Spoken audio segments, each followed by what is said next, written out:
Nobody knows the trouble I've seen. Oh my goodness. Hello, everybody. Welcome to Blind Dad Does. My name is Ira. I hope you're having a really good day. It has been a rough night for me. I'll tell you what, I was on stream earlier today doing an art stream. In fact, I was doing, this, and the internet went out and I couldn't get back on again until, just a little bit ago here. So, a bit of a pain in the butt today. Hopefully the internet decides to stay holding on because it's very frustrating. It's like, hey Munchkin, welcome to the show. I hope that you're having a great day. This has been one heck of a day for me. Anyways, this has been an ongoing problem for months now with this internet company. It's Mediacom. I'm going to call them out. Mediacom. They are horrible. Oh my God. Okay. So since February, we have been having issue after issue after issue with our connection. You would think, like, with the amount of money that we're paying for the internet, for the connection speed that we're getting, that we would be able to be, maintaining the connection speed, right? Nope. We've had to have the techs come out multiple times in the past months. And of course, when I called them tonight with the issue, they're like, well, we'll have to send the tech out again. Oh, yeah? Yeah. Gee, I'm not surprised. But alas, it is what it is.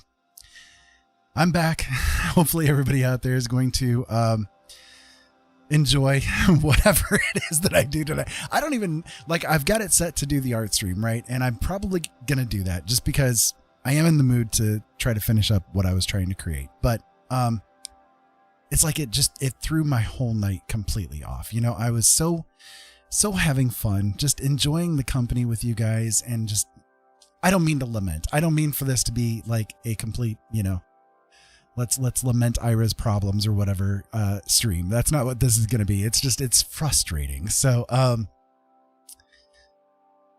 thank you, Munchkin. Seriously, it's crazy because the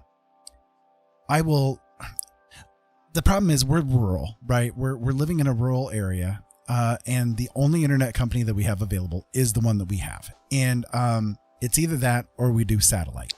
And there's no way I'm doing satellite. No way in hell I'm doing satellite. So it's like they know they have you by the short hairs and they just don't care. You know what I mean? They will do whatever they want to do. And screw you if you don't like it, because there's no other option here. Oh, thank you so much for the host there, Munchkin. I definitely appreciate it. I really do.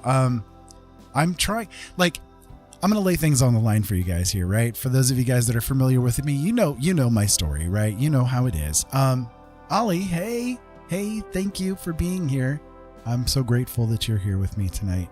I am trying to get to affiliate status, and I am so close. As of last night, I hit the over 50 follower mark, thankfully, because the community they really stepped up. There were a lot of people that said, you know what, let's go watch this guy and step up a little bit. And it was awesome. Oh my God, you guys seriously made me cry. And I don't like to cry because with my blindness, I have so much scarring on my eyes that if I do cry, it burns so bad, which makes me cry even more. So, anyways, it was a good cry though. But I'm I've got all the other things you have to stream for 7 hours in a month, right? Well, I have streamed 90 hours this month. Yeah, 90 hours. That's a lot of streaming. Of course, I've also streamed for 25 days straight now, I think, somewhere around in there. So I'm right there, right? But my average viewers are not at the mark yet. So I'm really hoping that over the next couple of days, I can maybe get a couple of people to watch, and come on in, have a little bit of fun, and stick around for a few minutes, just long enough basically to let me get that affiliate status, because that would be really, really nice. It's like what I've been shooting for a long time. But anyways, for those of you guys that are new, where have you been? I've been here forever. Anyways, but I am grateful that every one of you is here. I do have vision problems. I am blind. Anything past about 2 inches or so in front of my face is completely washed out to me. So if you see me doing weird contorted things with my face, it's just because I'm trying to read the chat room as you guys are sending messages in and stuff. And so I'm not stroking out or anything like that on the screen here. But anyways, regardless, let's get a little bit to the art, right? Because that's why you're here. That's why I'm here. That's what I want to do. I'm in the mood. I think that I can do something, so I'm going to pull out my, not the right pen. I'm going to pull out my handy dandy pen. I just got this Wacom yesterday. I have been using Wacoms for a really long time, but this one in particular, I just ended up getting yesterday. Thankfully, the one that I had before was an old Graphire that was a big one. It was like the big 24-incher that I had for about 16 or 17 years, and it died. And so I ended up getting a different one of the 16-inch model things, I guess is what it is. I don't know, somewhere around in there.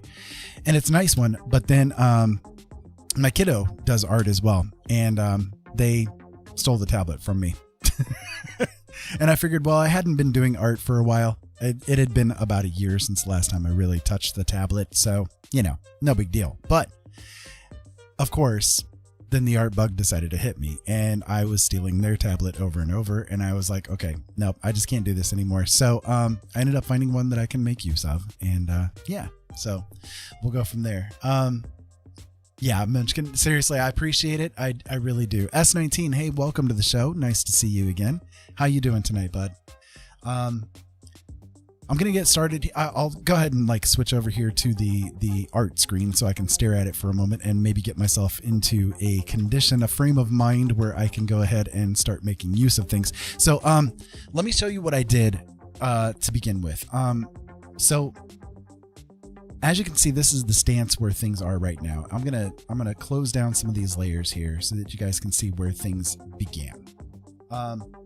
When I start things off, I have to do things in a very weird way. Because of the way my vision is, I have to do almost like a cloud watching kind of a thing, because if I do anything with a straight line, it's completely useless. So I can't do it with this layer, but if I was to draw a straight line, I would see not only the line, but I would see dozens of other lines superimposed on top of each other, all of them warping and shifting all over the place. It's really hard for me to do. So line art is kind of out of the question. So what I do is I use the pattern stamp tool to basically lay out just splats of color and shapes onto the canvas so that I can try to do a little bit of, like I say, cloud watching to pick something out. So this is what I laid out at first, this big mess of paint, right? And so I kind of caught that there was maybe a figure in here, and so I was trying to do things to draw them out. And so this is who decided they wanted to start to show up. And while it's kind of cool and I could develop it a lot further from here, this was just me laying down light and shadow, basically trying to get something to show up.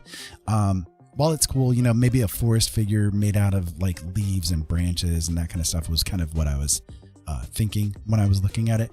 I just wasn't really satisfied with it. So I decided to go a different direction, and that direction ended up becoming this, which has sort of morphed into right here. So, all things being said, this is what I'm working with, and that's like how I got things started.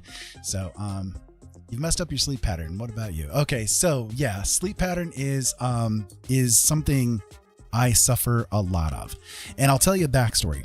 Oh, thank you so much, Munchkin. Seriously, you are a godsend. I deeply appreciate it. Thank you so much. By the way, I do vape. I used to smoke for 30 years, and I quit 8 years ago for my wife, who was born with severe heart issues. And so whenever I would smoke around her, it would make her chest hurt and stuff. So I quit smoking for her. But I switched over to vaping so that I could basically still survive. And it doesn't bother her at all. So, grateful that it's in that kind of a condition. So you'll see me vape here and there, Please pardon it if it bothers you. I try not to blow it directly at the camera, but sometimes it happens.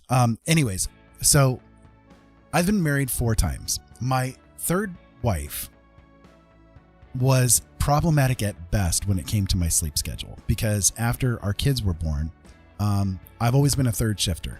I always worked third shift during my working career. So third shifter at heart, it's very hard for me to sleep during the day or during the nighttime, right? I'm awake. My circadian rhythm is completely reversed, which, by the way, is not a bad thing, because there are people that have the reverse circadian rhythm, and the world would not survive without people like me to work the jobs that need to be done throughout the night, right? So, there's nothing abnormal about it. Anyways, you guys that are awake at night, you understand. So my third wife, when the kids were born, for whatever reason, and I suspect it's a little bit of vindictive kind of a thing that was going on, but basically for about 9 months worth of time, I would only be allowed 1 to 3 hours worth of sleep a day. And I'm one of those people that if I've been asleep and I wake up, I have a very difficult time falling back to sleep. Usually I won't be able to fall back to sleep till like 12 to 16 hours later. It sucks, but it's the way my body works. So I would be awake with the kids all night long to make, taking care of them through the night, because they were babies, and my son was severely autistic as well. So, having to deal with all of that. And then I would wake her up in the morning so that I could go to sleep. And within an hour to 3 hours, she would wake me up telling me that she needed to go to bed as well. She was tired and needed to take a nap, and that I needed to get up and take care of the kids. So doing that day in and day out for, that long of a period of time, it really, really messed me up, like physically really messed me up. And I suspect that it is actually one of the causes that exacerbated my genetic defect, to make it so that my loss of vision cascaded more rapidly than it should have, basically, because within a 6-month period of time, I went from being able to drive, work, all that kind of stuff to what I have today. So I definitely understand screwed up sleep schedules for sure. Mine at this point in time is terrible. My wife Jolene, she is amazing, and she is so obsessively concerned about my sleep. Like, she feels so guilty if there's any reason why she has to wake me up. Like, it's just, I'm so glad, up for the difference, but I keep trying to tell her, don't feel bad about it. It's okay.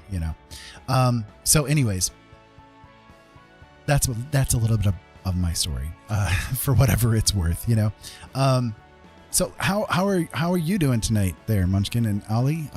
You guys are the ones talking. I know I've got a couple other visitors here as well. So, how y'all doing tonight? What you up to? How's your day been? Let me get a little bit more comfortable here. You know what also sucked? Like, as soon as I started trying to get myself prepped up and ready to go live here, my cat started digging at the door. So of course I had to get up and go let him out, which is a painful process, by the way. I do have a lot of pain issues. Again, probably sleep has something to do with it. So I sat back down, and then the clamp holding my microphone arm in place decided it no longer wanted to be a clamp. It's not going to hold on. Okay, great. That's going to happen. So I got that fixed. And then I went to move the microphone arm again, and it popped off again.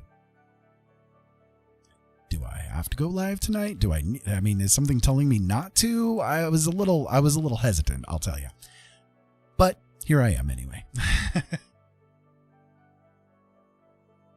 Making coffee. Good. Well, good morning to you. And I hope that the day is absolutely glorious, that it is anything that you want it to be.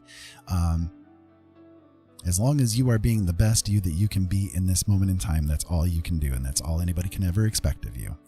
Anything else, it's not supposed to be pressured, So being the best you can be in this moment in time does not mean being the best all the time. It just means whatever you can do in this moment. Sometimes that's nothing more than getting up in the morning, having a bite to eat, and going back to bed, Sometimes that's all we can do.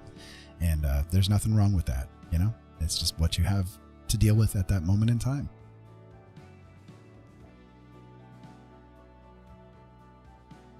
All right, so I'm going to lean forward here as much as I can with the microphone right here, but you're going to hear a little bit of noise. I'm sorry. maybe. Nope, my microphone decided not to squeal like a stuck pig. That's good. That's good. So I do have to lean in pretty far, so I'm sorry if you guys are going to like miss my face. A lot of times I just shut the webcam off when I'm in this because you're like, I got to lean way in. The monitor is on an arm and I have it just within about 6 inches of my face as it stands right now, but I still can't see what I'm doing. So I have to try to lean in even further. So, Munchkin, if you don't mind me asking, do you work? Are you getting up to go to work or school or what kind of thing are you into?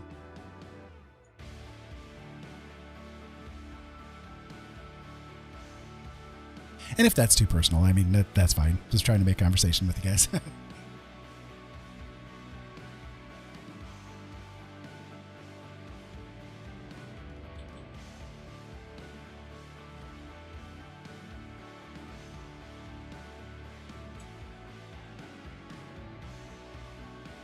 So one of my main issues that I've been trying to figure out with this figure,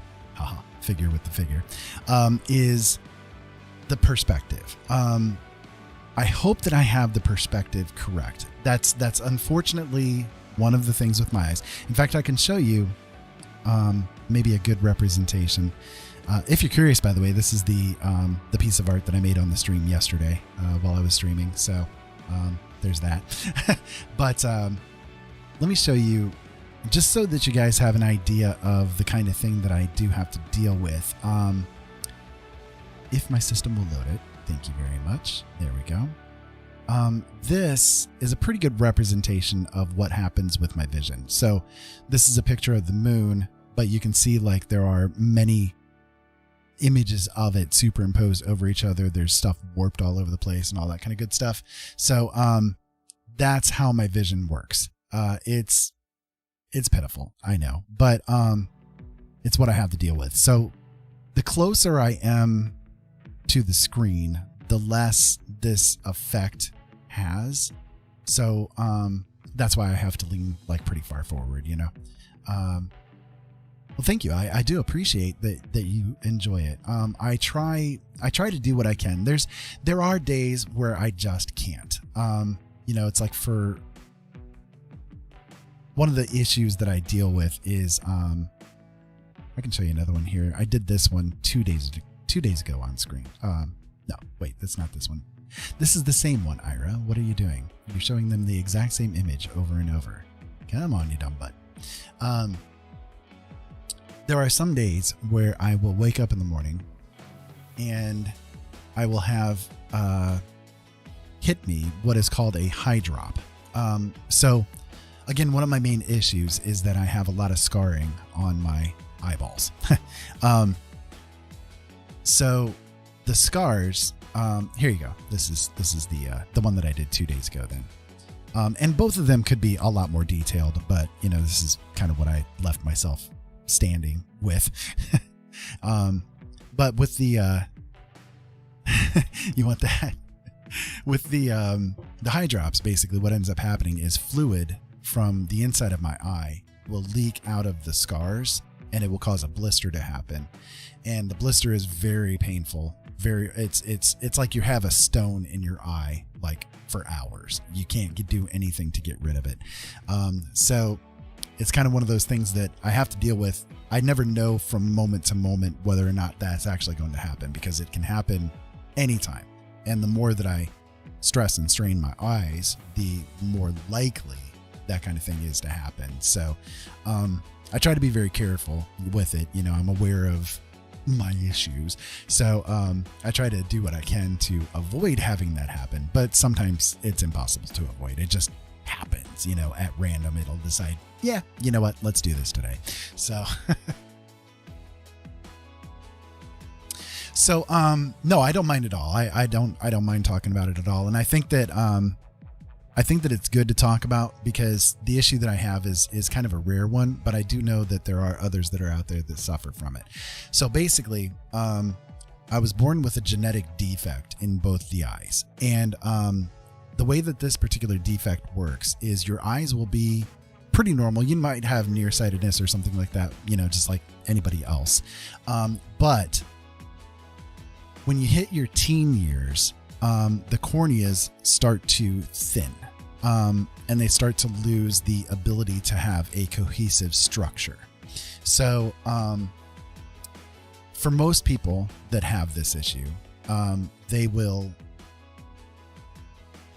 have it start like in their mid to late teens, and then it will progress for maybe a couple of years until it reaches like a certain threshold, and then it'll stop.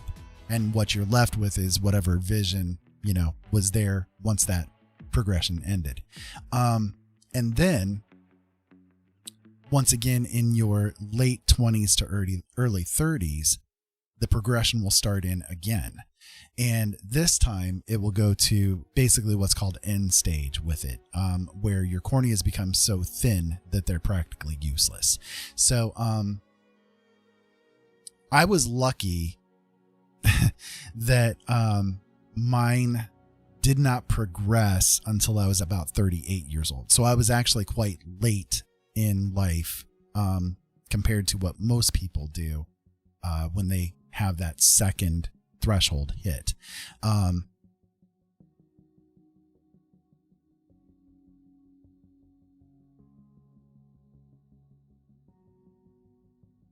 Gotcha. So he was born with cataracts. Okay. That definitely does happen too. That's a rough one too.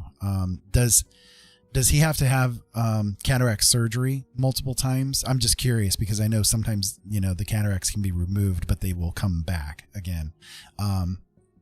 So my vision at this point in time, blindness is considered anything worse than 2200 in your good eye after correction. Mine is 3600.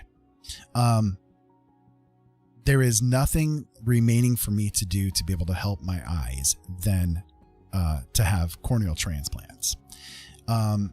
However, the corneal transplants come with a great amount of risk for someone with my condition. Number one, the vision would only improve by about 10%. So 10% above what I currently have to deal with is not really that much. Honestly, it's not that much. He has to wear glasses, but recently needed laser eye surgery in his right eye a few months ago because it started coming back. Gotcha. Okay. Yeah, that's a rough one. That is. So is he disabled from the blindness? I'm just, again, you don't have to answer if you don't want to, but I'm always, just curious about what people have to go through, what they endure. I definitely feel for him for sure. I actually can't have laser eye surgery. It is a severe risk for me to have any kind of laser surgery. It would basically blind me completely if I was to have anything like that done. But anyways, the cataract surgery the corneal transplant surgery would only give me about 10% of an improvement in the vision that I currently have, which isn't much, really, honestly. It's not very much at all over what I currently deal with.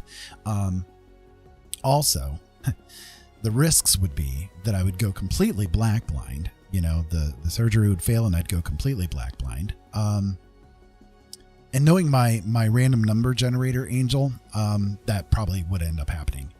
But also, I would have to have cataract surgery every year because of the drops that I would have to use in my eyes to keep the swelling down. Would cause cataracts to happen. So I'd have to have cataract removal every year. And then also I'd have to take the anti-rejection drugs, which have their own, series of issues too. So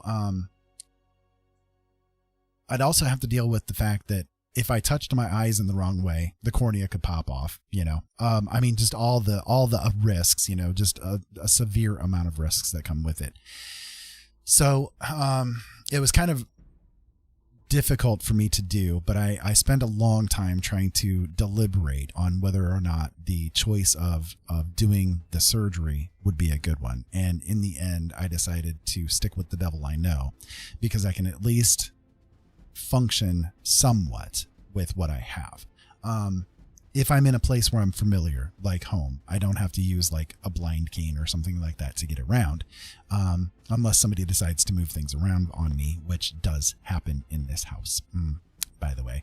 But a little bit of vengeance, I think, going on. But if I'm in a place where I'm not familiar, then I use a cane. My wife has very distinct, very long hair. And so if I go somewhere, I usually have her walk a few feet ahead of me so that I can track where she's at and be able to, follow her without killing myself, basically. But I do carry the cane with me just so that, I can keep myself from face planting into a wall and that kind of stuff, because that has happened many, many times to me. So,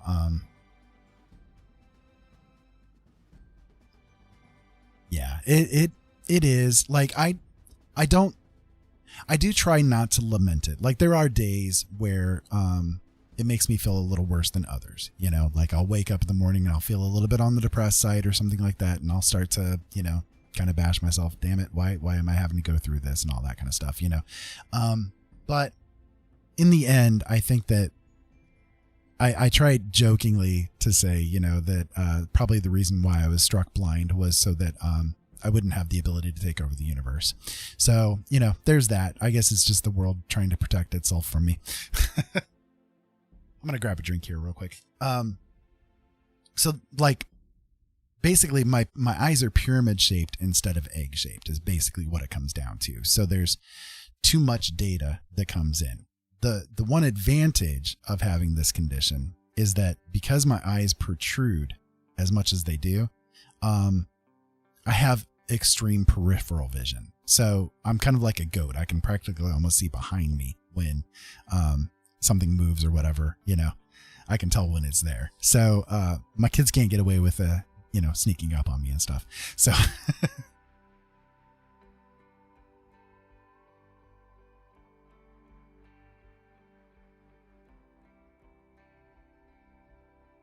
like I said, I try not to limit it. I try to find fun in it. There are some fun aspects with it sometimes. Like for instance, there was one time that my wife and I went to the grocery store and we were in the frozen food section and she had to go to the other end of the aisle to look for something. So she left me at the cart. Well, I took it upon myself to go find something for myself too. And when I came back to the cart, I saw, they were standing there. And so I put my arms around her and, was like, love you, honey. And suddenly I felt this big stiffening in my arm. And I'm like looking over, squinting real hard. And I'm just thinking to myself, oh God, no. Yep. It was not my wife. It was some strange woman who just happened to have hair that was about as long as hers.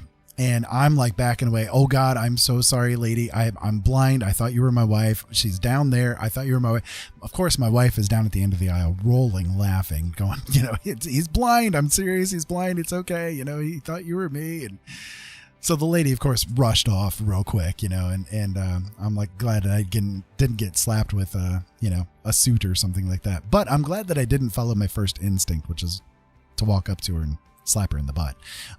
That probably would have ended pretty badly.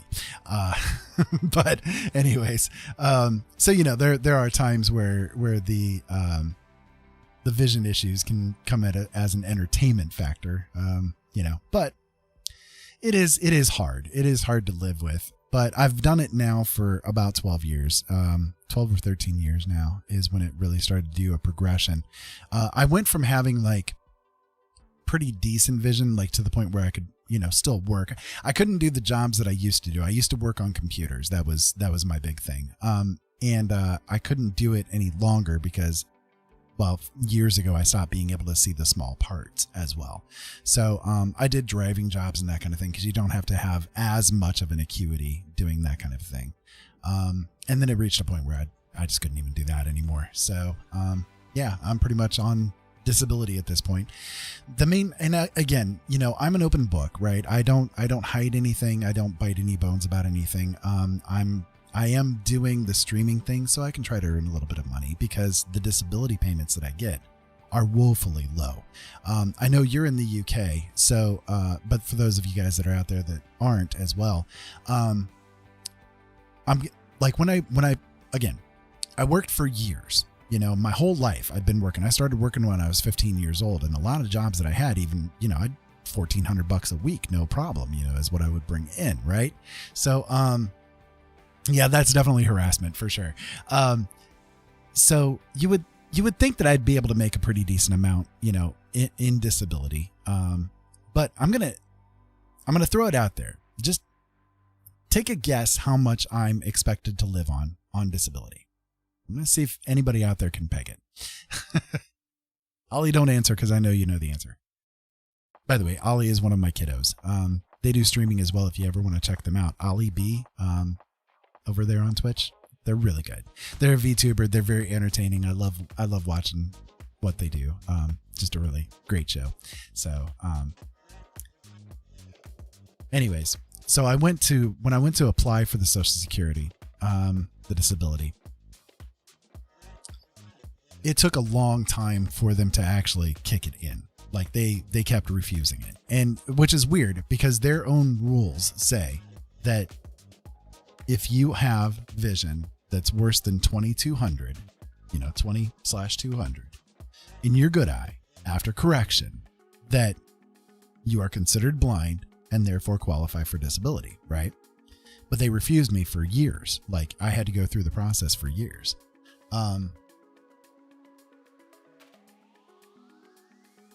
You're close. $600 a month. That's what I get.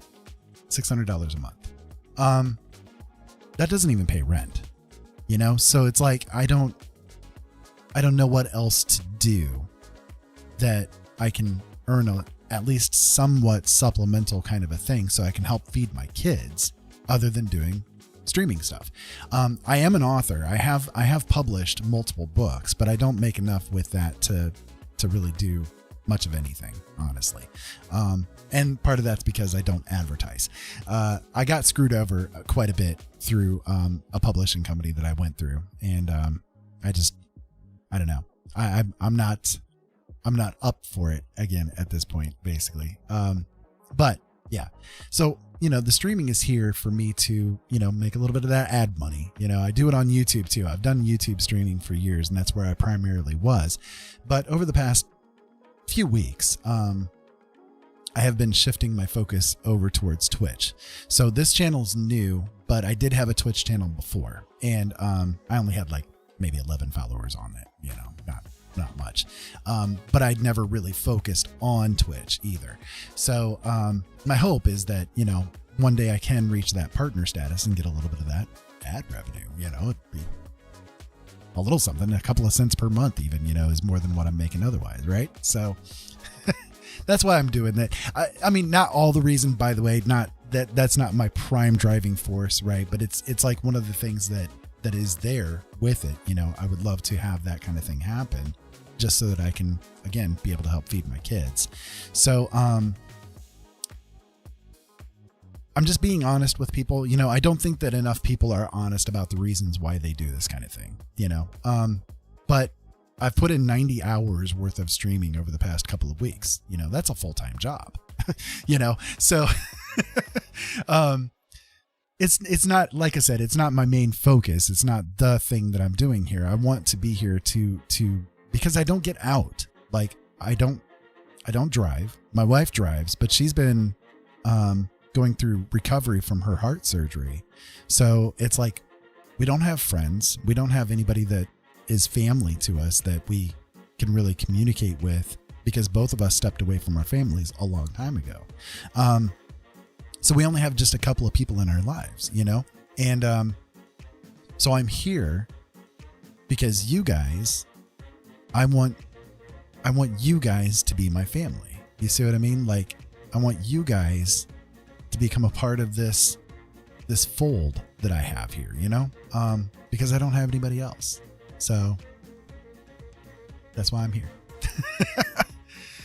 So there you go. Long and short of it, long and short of it. That's me sort of in a nutshell. And, if you want to come along for the ride, I am the strangest person that I've ever met, and I try to prove it every day. So, yeah, there you go.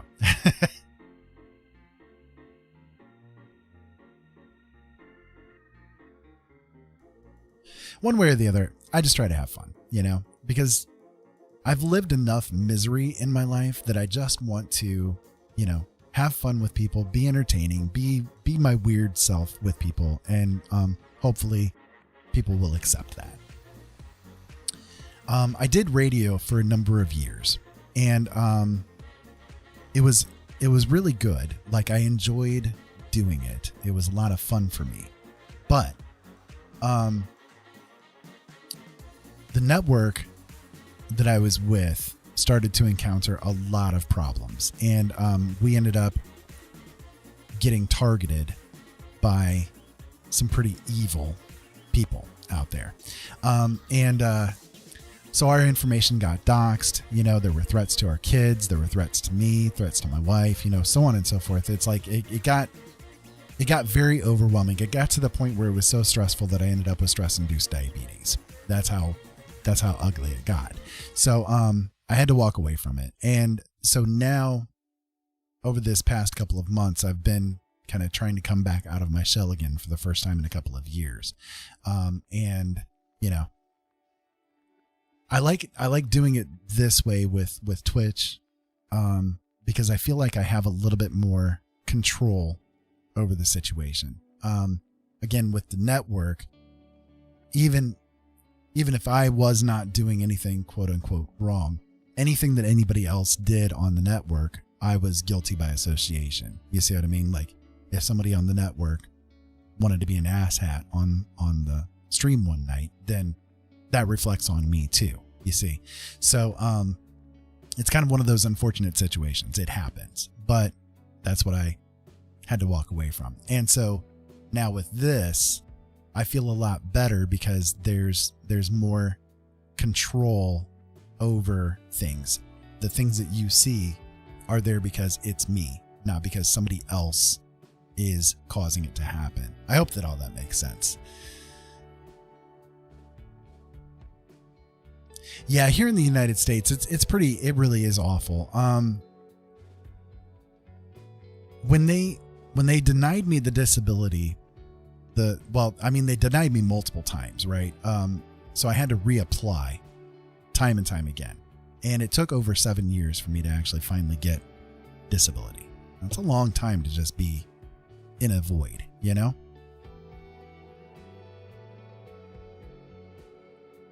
But the system is so screwed up because, for instance, they denied me, and then when I did the appeal, they decided to send me to one of their doctors, right? So that's kind of how it works on the appeal process. They'll have you go to one of their doctors to determine whether or not you're legitimately telling the truth, and that you're actually disabled and all that kind of good stuff, right? So they sent me to a doctor, and when I got the paperwork for it, I was questioning hard. Why are you sending me to this doctor?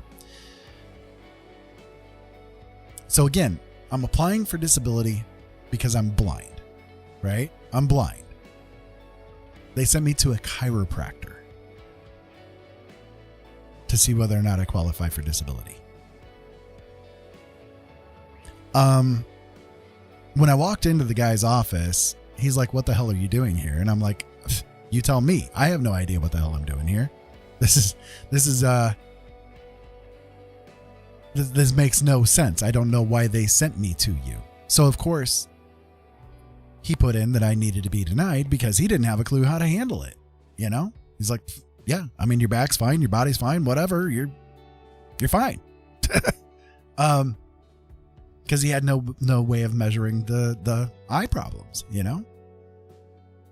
So I did another appeal, and this time they sent me to a different doctor. This time he was actually an eye doctor, and the guy was asking me questions about my life, my situation, right?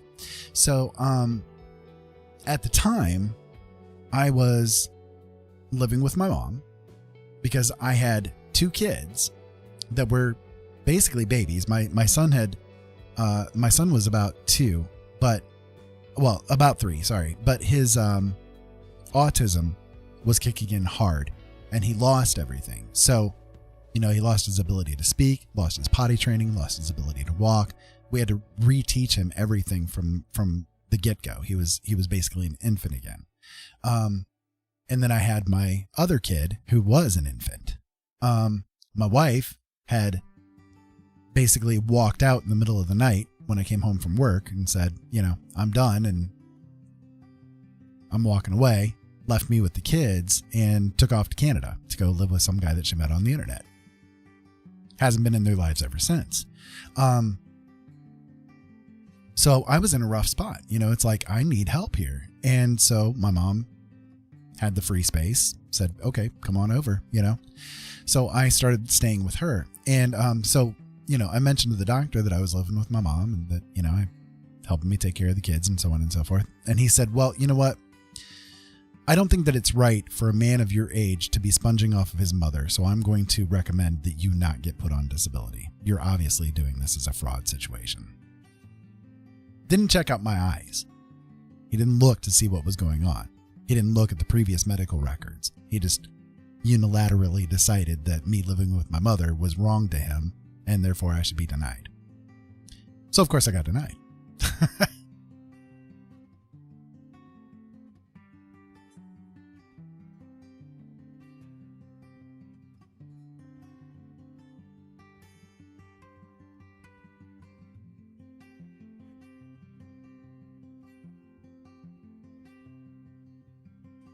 Right, exactly. It's kind of that same situation. Yeah, exactly. It's like it's almost like, at least here in the US, it's almost like they deny you unilaterally to begin with, because if you're going to get denied, then maybe you're going to give up and just walk away, right? So that's one less person that they have to pay for. That's almost what it seems like, I don't know for sure, but that's really what it seems like. I did finally get the approval. And when they told me the amount that I'd be getting, I was like, this makes no sense. I've worked my whole life. I worked these jobs where I made really good money. I should be getting a lot more. My son, right? He's autistic, right? So he's not worked anywhere. He's 20 now and he receives disability. He gets more money than I do, like hundreds of dollars more than I do per month. And he's never worked a day in his life. What? Where does this make any sense? It really doesn't. I know people, like one of my exes applied for a mental disability, and she barely worked, like barely ever worked. And she applied for bipolar disorder, and she gets like $1,300 a month, and she's barely worked. Oh, this makes no sense. It's like how they expect somebody to live on $600 a month. It baffles me, especially again, when this person who gets $600 a month worked hard for years before being disabled.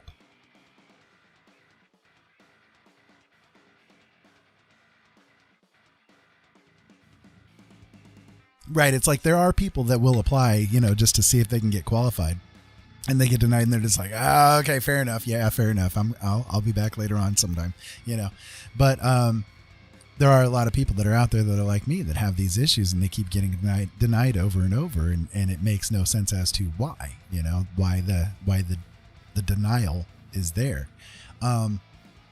So anyways, like I said, I'm not lamenting. It's just a matter of, these are the things that people have to deal with sometimes, and it sucks. It really does. It sucks.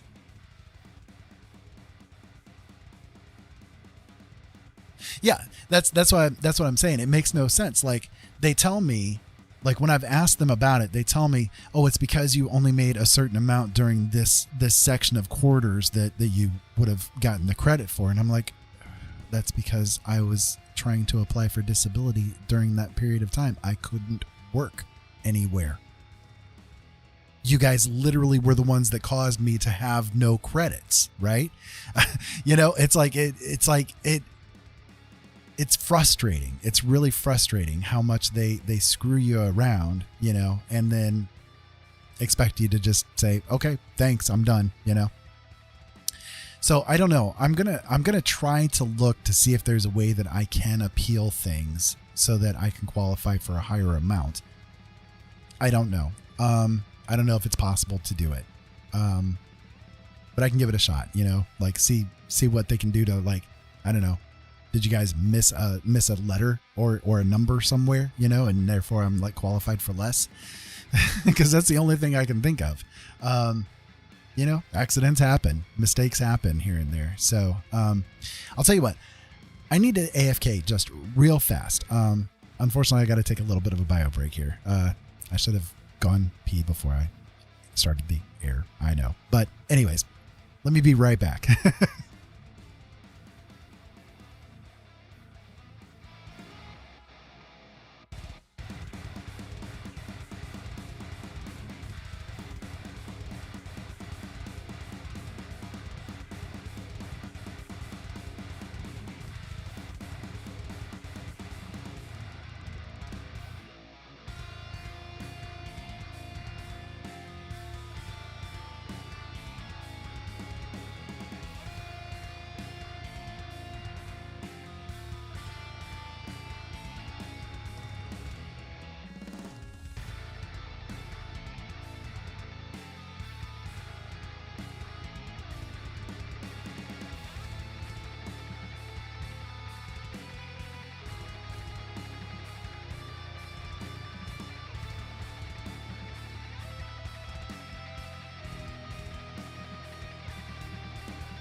I'm back, guys. I'm sorry about that. Okay, Munchkin, thank you for being like in the chat and talking with me. I definitely appreciate it, and I hope that the pain eases up for you. Believe me, I definitely know how that can be. It is very hard to go through life and deal with the pain issues. And while I was gone, somebody followed. Oh my goodness. Let me see. S44 Laid. Okay, S44 Laid. Thank you. Is it just Slade? I'm trying to make sure how you want it to be pronounced, but thank you so much for the follow. I deeply, deeply appreciate it, and I hope that you're having a really good day over there. I'm going to get back to the art here just a little bit, trying to figure out like what to do with it here, and I'm not sure. The last I was working on it tonight, before my internet decided to crash and burn today, I was working on trying to figure out like the perspective that this little person here needed to be. And I'm not sure yet if it's male or female. I'm kind of thinking male, but I'm not sure yet. Like, it's not completely clear for me at this point in time. Slade. Okay, cool. Oh, okay, well, thank you again, Munchkin, for doing the hosting and telling people about it. I'm so appreciative of it. I've been having a difficult time trying to get everything going with Twitch and trying to get things, running and all that kind of good stuff. And I'll tell you, the community has just been fantastic. And I'm so glad that you're here with me. And I hope that it's worth your while. If you're curious, I know you just stepped in here. So if you're curious, basically, I am a blind guy. I do try to do artwork while being blind, which is not easy sometimes. Well, not easy most of the time, but I try to do what I can. And like yesterday when I did the stream, 2 days ago, this little gal here made the appearance. And I dig how it came out. I think it turned out pretty neat. And there's a lot more detailing that I could do, but I haven't put the time in for it. This was about 2 hours worth of work. And then yesterday, this guy or this girl decided to make the appearance. So I try to do what I can with what I've got, but it's a little weird. I have to work things a little bit weird. So how I do things is I lay out just splats of paint on the canvas and try to find some kind of thing that my eyes can grip hold of and run with. So like earlier today, when I was doing the stream earlier, I splatted this paint on the canvas. This is basically what I started off with. And I saw a figure. Like if you look close, you can maybe kind of see a little bit of a figure. It's kind of like cloud watching, where you're looking at the bunnies or you're looking at a dragon or you're looking at, something, right? So I saw a figure that was here, and I was starting to kind of draw her out a little bit. And then I was like, I lost the inspiration a little bit. But it was like trying to do like the figures here in sort of the mid-ground. This is like the foreground right in here, background over in here. So I was kind of just trying to draw it out with, highlights and shadows and that kind of thing.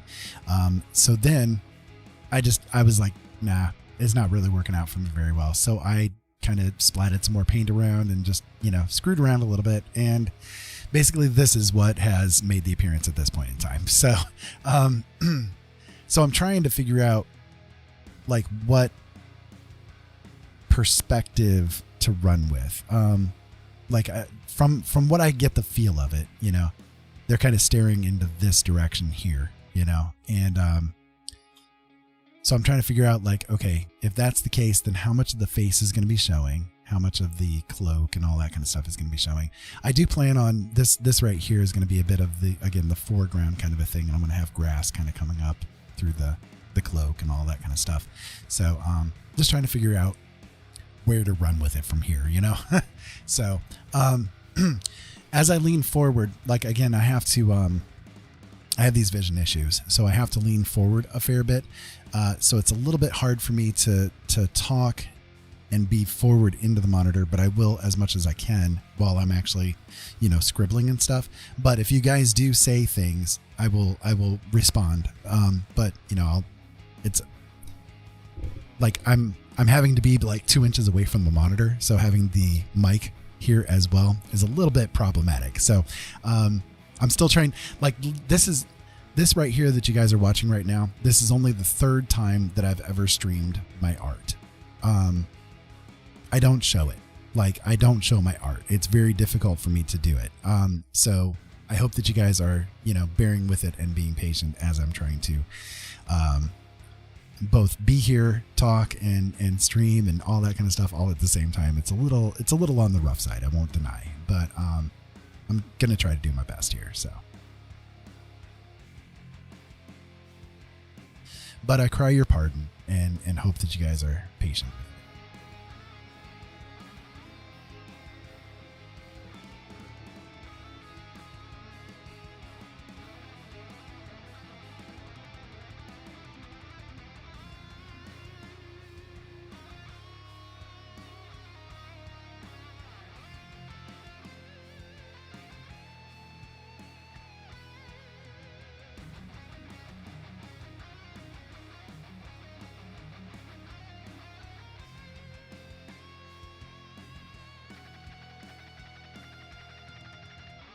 Oh, okay, awesome. Well, thank you, Slade, very much for being here. Lurk away, definitely. I'd love to have you here. What kind of work do you do?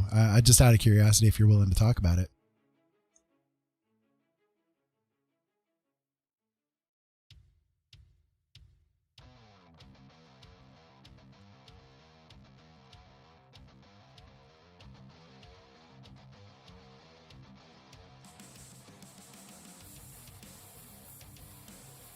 I just found this music tonight that is copyright free, royalty free, all that kind of stuff, can be used on YouTube and Twitch. So I'm testing it out, seeing how it is. So far, it's pretty good. It's got a nice jam to it.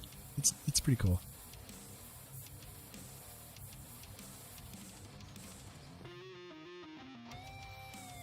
I like good rock music and epic music and all that kind of stuff. Unfortunately, I can't play the type of music that I would ultimately like to listen to, but you guys get that, I'm sure.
Ollie?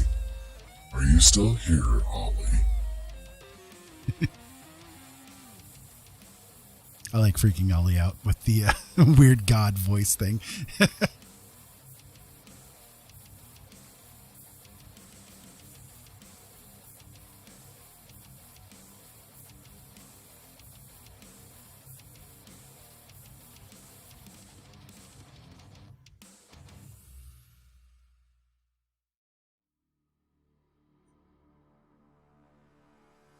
Although the last time I did that to Ollie, they ended up losing their pen, so I hope they didn't lose their pen again this time.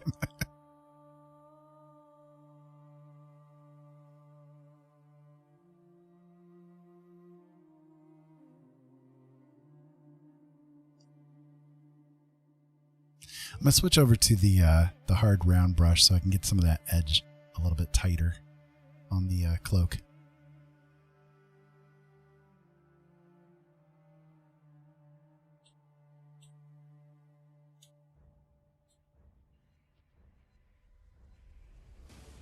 Yeah, there we go.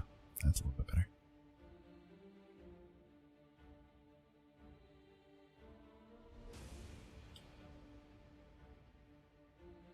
I really like that other brush, but sometimes it doesn't quite get the severe cut that you need, you know?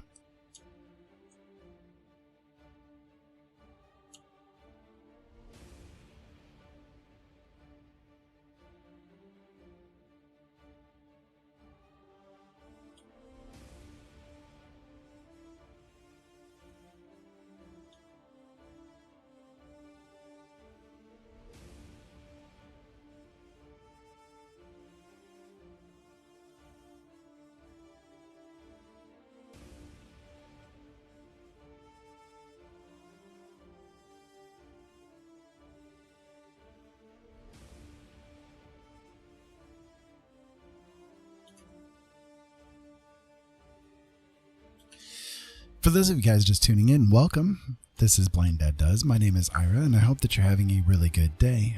Today, the blind guy is trying to do a little bit more art again. I tried doing this same thing earlier this evening, and my internet decided to puke out. And yeah, that's always fun when you're having to deal with that kind of stuff, right? But stopped me right in the middle of a stream. It was a really good stream too. I was having a lot of fun. A lot of people were here, all that kind of good stuff. And yeah, got screwed. So I'm trying to basically kind of refigure out where I was going with this one in particular. And I've got a pretty good idea of what I want to do, but you know, just kind of drawing it out from here.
So I'm not sure where to go with it, but I thought maybe I can do something like a cloak, you know, where like they could lift it up above their head or something like that, you know. So I'm trying to figure out maybe how to manage getting that to show up correctly. This is a very weird song. What the heck is up with this one? Yeah, I don't think I like this one very much. Let's go with a different one.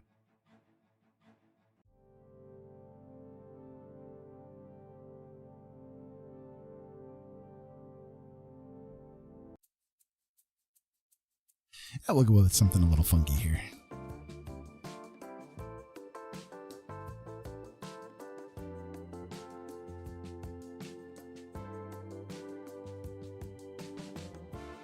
Kick on the funk.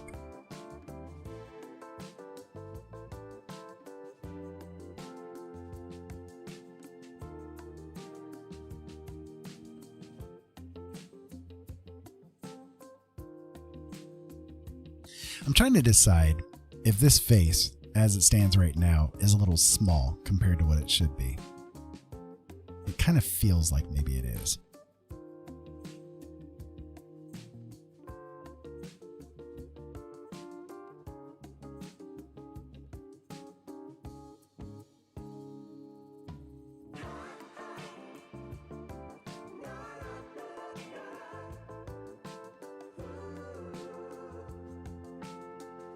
Yeah, maybe that's a little bit better there.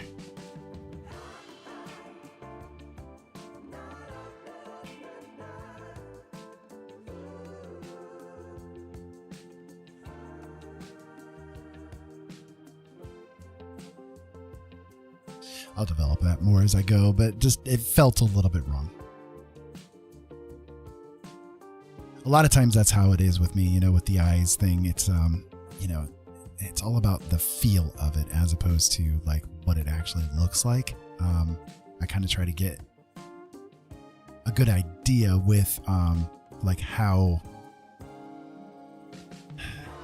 you guys might see it, you know, compared to what I'm seeing it, because I see it a lot different than what you guys do. You know what I mean? So sometimes it's a little weird, sometimes it's a little wonky, but I'll get there eventually.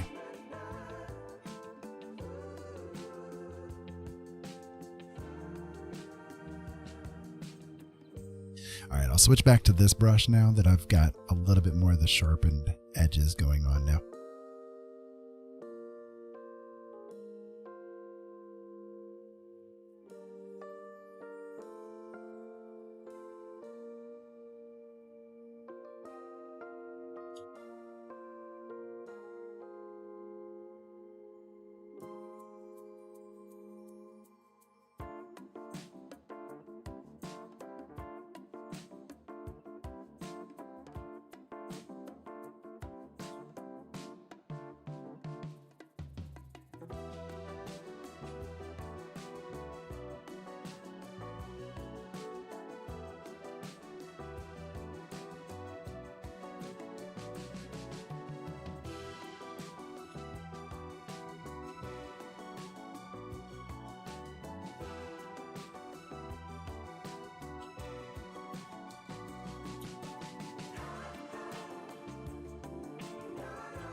So I hope everybody out there is having a good day. While I do this, one thing I do with every video, or at least try to do, is a little bit of a dad moment. So let me give you guys my little bit of a dad moment here. No matter who you are, no matter what you're going through, you are worthy of being loved. Don't let anybody ever teach you any different, okay? Sometimes we go through life and we end up encountering these toxic people that think that they can teach us how we're supposed to be. But in reality, I want you to just be the best you can be in this moment in time. That doesn't always mean being always the best. That means being the best you can be at this moment. Sometimes this is nothing more than getting up in the morning and getting yourself a cup of coffee or grabbing a bite to eat and going back to bed. Sometimes there's nothing else that you can do, but that's okay. As long as you're being the best that you can be in that moment, that's all anybody can ever expect of you. So don't ever let anybody teach you any different, okay? All right.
This song's kind of nice. I like this one. I don't know what this is.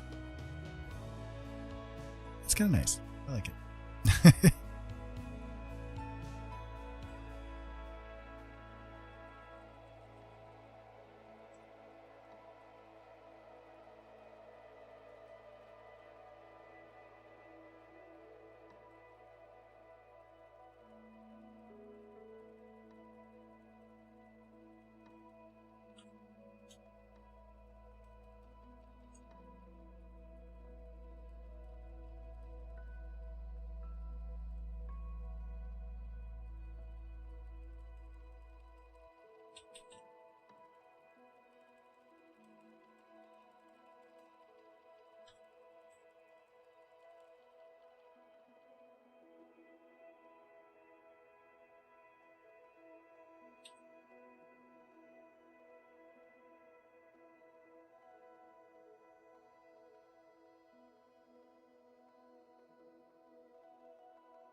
Ollie, are you still here?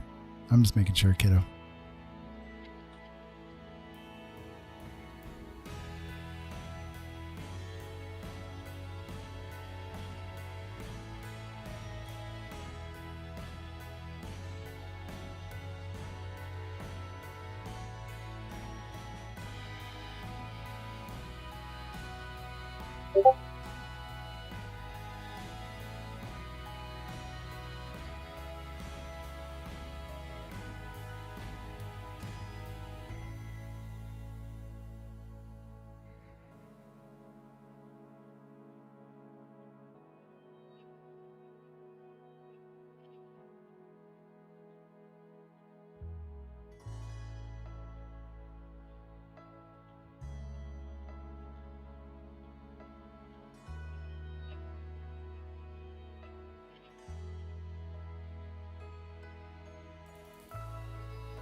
Okay, so I'm going to try to add in some shading here. So the way that I do shadows is a little bit weird.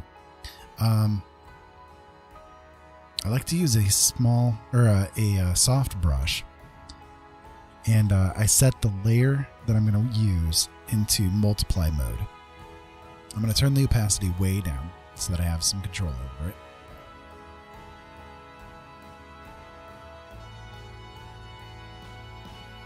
That should do it right about there. So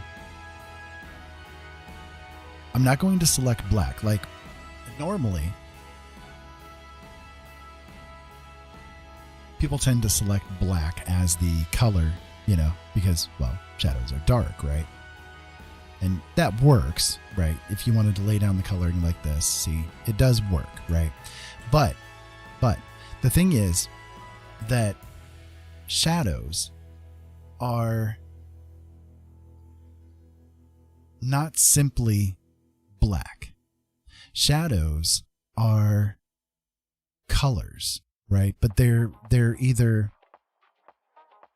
dark colors, right? But they're usually very saturated. You know, the lighter something is, the less saturated it is in normal view, right? So in a normal visual spectrum, the highlights are very desaturated and the shadows are very saturated. Okay, Munchkin, thank you, and I do hope that me being here listening, some of this music is pretty cool. You know, maybe it's helping to just distract you a little bit. But I definitely understand that for sure. So anyways, what I do with shadows is bear that in mind, that when it comes to the way the light spectrums work, you're going to actually deal with like desaturation. And usually, again, under normal circumstances, shadows tend towards the blue kind of a color. Okay, so what you can do is you can create a new layer, you can set it into multiply mode, and then select a blue color, and then use it to help you generate the shadows or the shading, you see. So that's what I'm going to do right here. And you can see how it adds like a different tone in there, right? It's not just a straight black, but you're actually using this shading to create like a saturated sort of a view, right? I'm going to set the brush into multiply as well, because I think that'll be helpful here. Let's see. Yeah, there we go. See? So it's like, it's not just a straight black. There's a little bit of extra color texturing there, you see?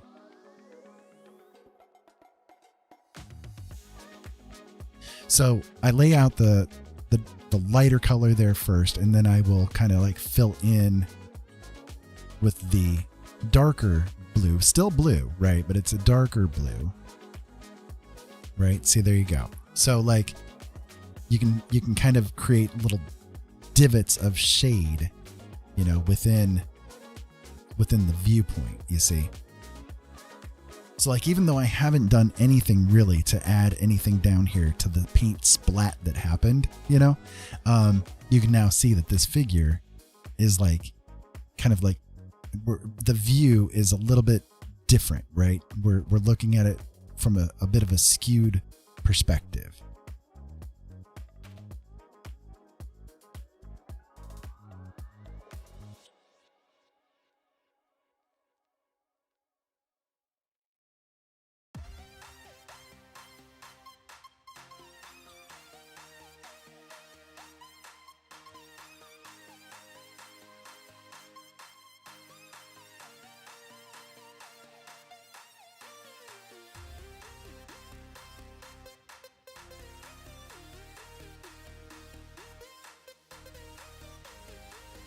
Right. Okay. So we'll show the difference. This is how this layer looks now. This is how it was before. You see, it's just from adding that little bit of shading there in that color spectrum. The color is still matching the tone. Like it's, you would expect that the shadows in this kind of a greenish light is going to have, you know, a little bit of that blue tone to it, you see. So if you were doing like maybe a bluish colored light, you could do something like a red toned bit of shading to get it to work. You see what I mean? I hope that all that makes sense, but that's how I try to do like the things that I do. I just try to bear in mind like color theory a bit, I guess. And sometimes that's not easy, you know, but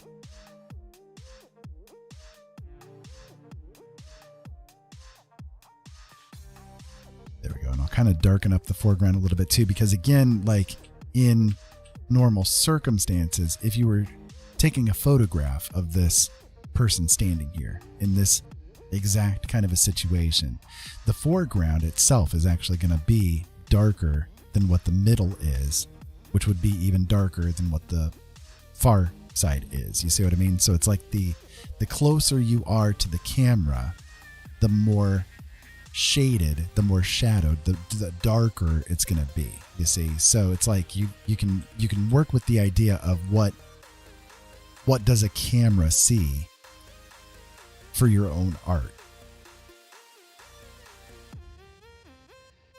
There, you see, like, again, take a look at how the layer was. Okay, this is, if I can point in the right direction, there we go.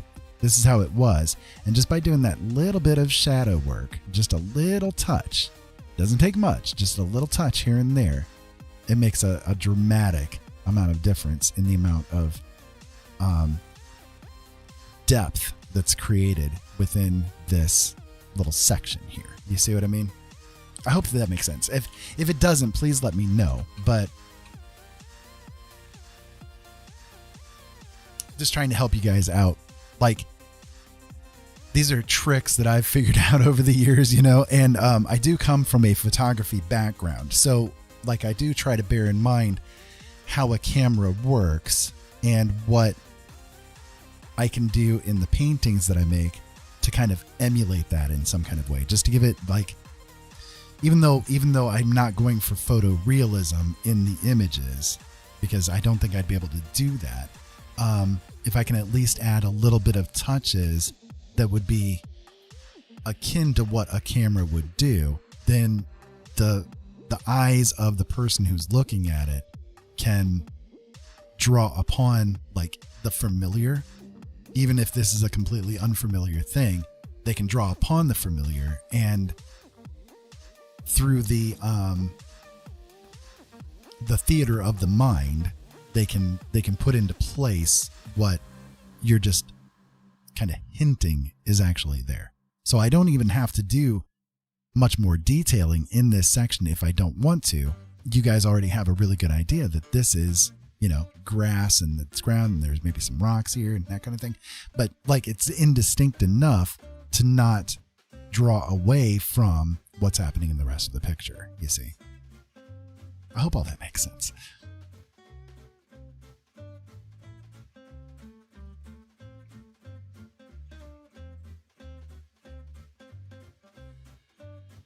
And then one thing I'm going to do as well is I'm going to work just a slight bit of shading into the face here using the same layer and the same idea, but this time around I'm going to switch it over into the red zone.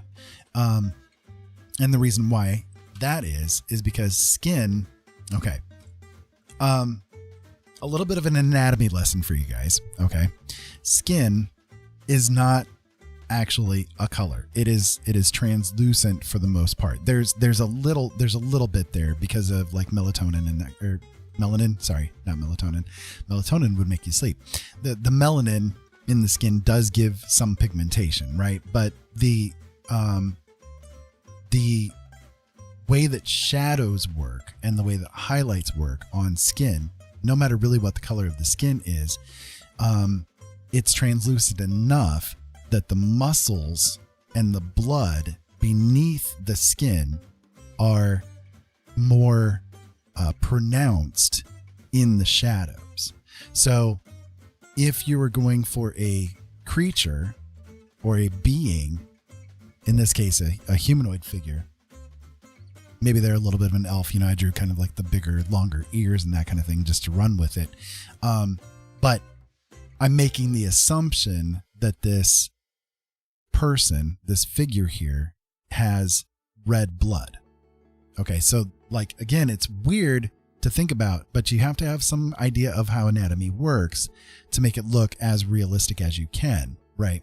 So I'm assuming that this being has a red blood, just like we humans do.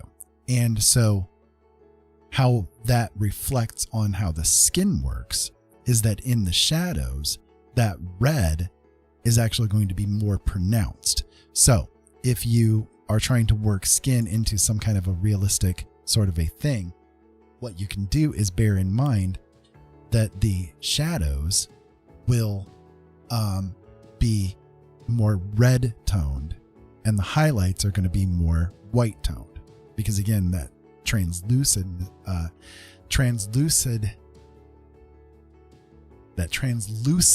skin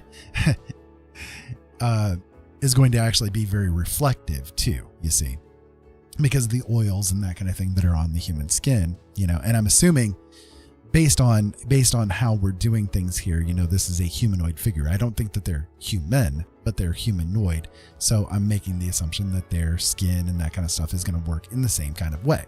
So in the highlighted areas, they're going to have more of the reflectivity because of the oils that are going to be there on the skin to keep the skin supple and so on and so forth. It's a little weird, right? But this is how you make things a little bit more realistic, even in, a very imaginary and kind of messy painting that I'm doing here. I'm trying to give it as much of a realistic touch as I can for the viewer.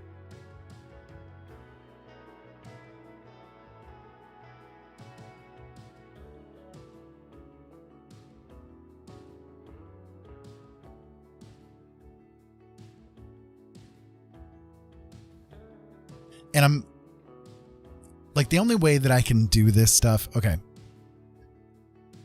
So again, this is only the third time that I'm actually showing anybody how I create art. I'm very nervous about it, right? I'm very,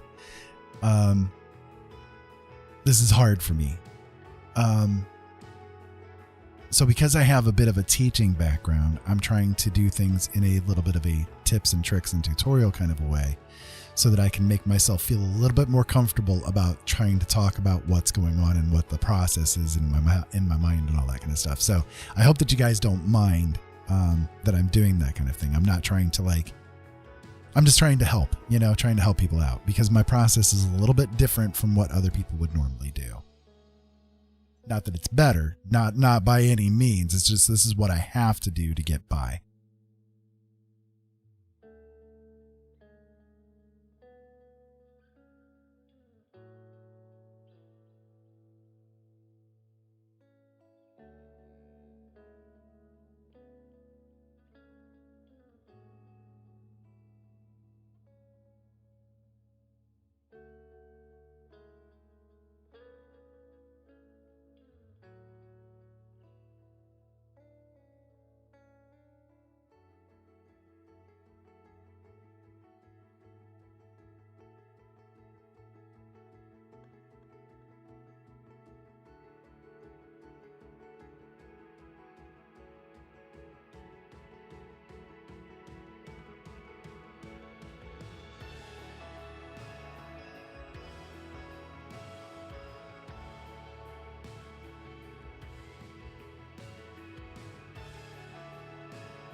Right. So you see what that little bit of redness did to the skin? It like really makes that highlight part of things much more pronounced, and it looks very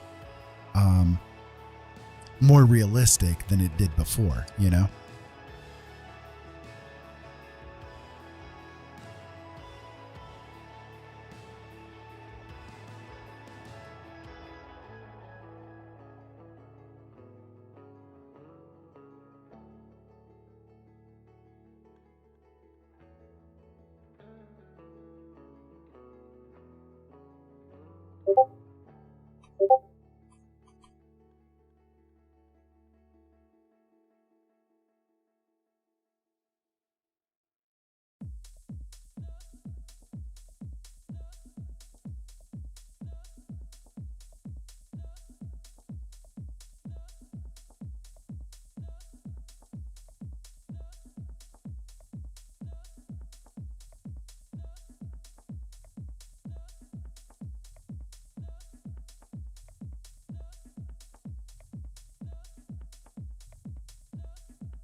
So like I said, you know, with that, okay. So I see that people are tuning in. Hello, welcome. This is Blind Dad Does. My name is Ira, and I hope that you guys are having a good day. I'm trying to do a little bit of artwork here. I am a blind guy, so this is not easy for me to do, but I'm trying to do what I can to make it into something, right? So what I was just talking about is the way I do shading and that kind of thing that might be useful for you in your own art if you're looking for a little bit of a tips and tricks. You've come to the right place. This is only the third time that I've ever done streaming of my art, like my process, right? I've shown my art many times before, but this is the first time that I've ever done the process on a stream. So I hope that you're patient with me, because I don't know exactly what I'm doing yet, right? As far as streaming this kind of thing goes. But about the only way that I can make myself do it is by doing it like a tutorial kind of a thing, you know, showing you like how I do it. So what I've done is a little like, okay, when it comes, let me take this layer out here. Okay, this is what I had a few moments ago before I started doing any kind of shading. Okay, so when it comes to shadows, the important thing to remember is that shadows are not black. Like, yes, they might be dark, right? But they're not always black. The way the colors work, the way the color spectrum works, is that the more shadowed something is, the more saturated the colors are going to be. The more light there is, the less saturated it's going to be. So instead of doing, like, just my advice, like this is just straight up advice, right? You know, take this into your own art if you want to.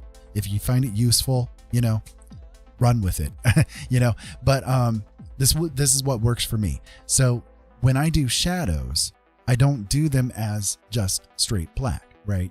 Because then you're losing a lot of ability to tell a dramatic bit of story with color. So what I do is, instead of doing black, I will do something like a mid shade of blue. And this is Photoshop. So with Photoshop, what I do is I put the layer into multiply mode, and I also put the brush into multiply mode. And then I will start laying out the shadows where I think that they would be the most appropriate. Okay, so in this scene, I kind of have the light source being from this direction. It's not very bright, but this is kind of where the light source is going to be. So you would expect the shadows would be, you know, kind of traveling this direction, right? So that's what I've done here. Is I actually took blue, and with multiply on, I then applied the blue into areas that I think would be, kind of like a little bit more shadowed and stuff. So, let me show you here, just as for an example. I think that there should be maybe a little bit more shadow right in here, right? So you can just run the blue across in there, and you see how it's not just black, right? There's a color that's there. It's saturated. It's hard to see, right? And it does look like it is almost black, but your eyes interpret it correctly as, being something different. There's a bit of a drama that's there. So this area right here, you see it's dark, right? It's very dark, but it's not black. So there's a bit of something extra that's there. Okay. So the other thing that I wanted to try to teach is how skin works. So skin is actually very translucent, at least with human skin. And well, I mean, like almost every animal as well has very translucent skin. So this applies basically to every skin type that we know about. Not all, but most. Like it applies in a generalized sort of sense. Let me qualify it with that. So the thing to bear in mind when it comes with skin is that skin itself doesn't have a whole lot of color to it. Yes, melanin does add in some color, right? But the shadows and highlights are not based on the skin color. What it's based on is the fact that skin tends to be very translucent, and so the shadows are actually going to be showing more of what's under the skin. So under the skin on a human being is red muscles and red blood, right? So if you want your shadows on your skin to be the most like realistic, and I'm not saying that I'm doing this in a realistic way. I'm not a photorealist or anything like that by any means, but this is a technique to try to get it so that you're not just recoloring. Like, okay, if you're making the skin kind of a yellowish color, for instance, just making a darker yellow color to do the shadows is not necessarily very effective. Okay.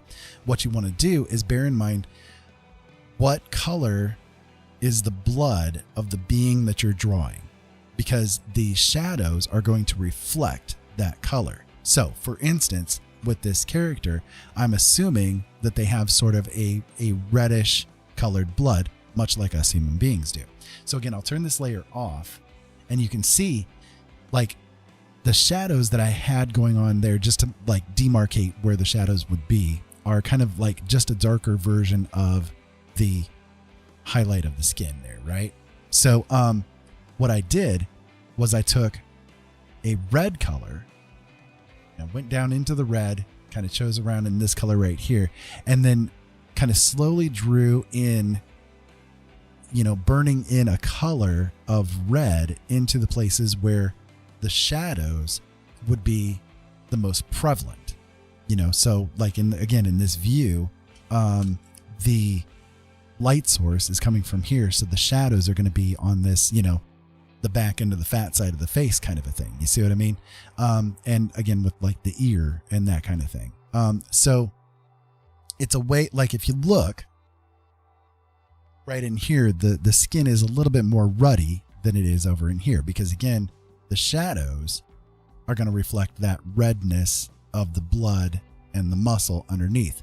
So if you want your photos, or if you want your paintings to look as realistic as you can get them, don't just choose a darker color of the way that you've already done the skin. Go with a color that is going to reflect whatever the blood type of the person or the being that you're drawing is going to have. So if you're drawing like an alien creature, for instance, you might want to think, well, hey, this alien might have like blue blood or something like that. So the shadows are going to kind of more reflect that bluish tinge. You see what I mean?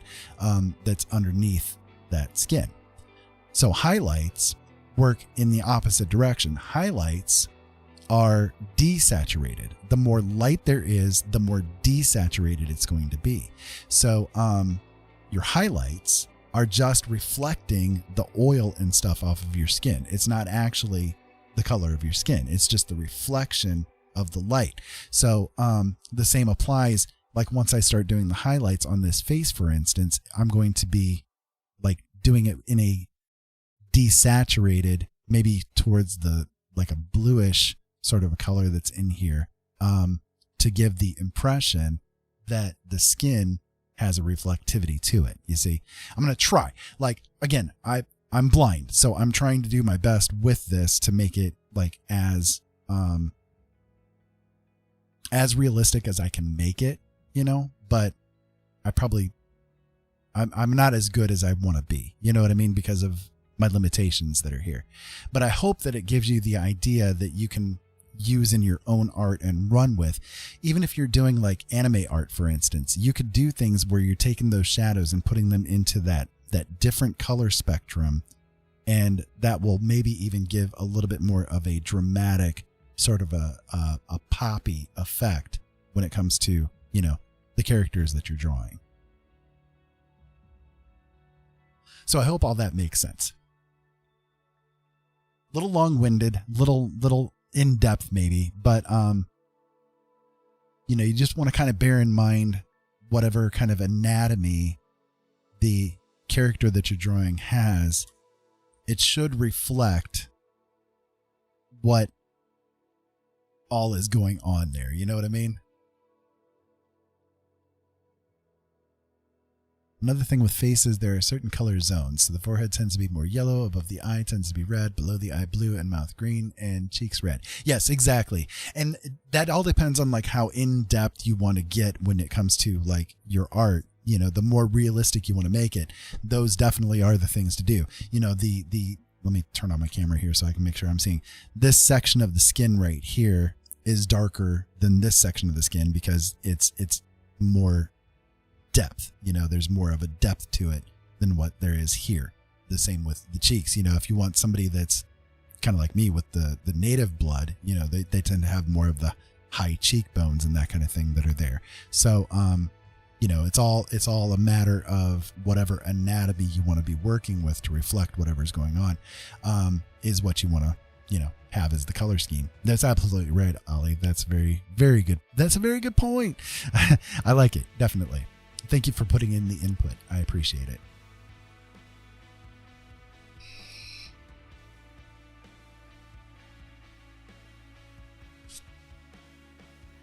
I need to change my batteries. My batteries are going dead here. I do vape. For those of you guys that have noticed, I do vape.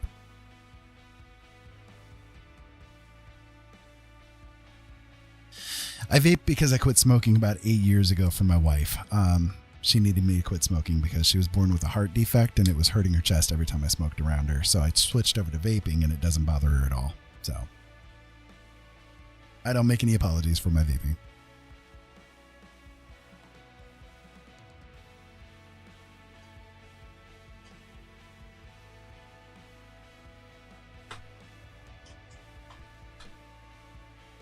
Okay, now that I got my battery changed, I'll go ahead and get back into doing this a little bit here.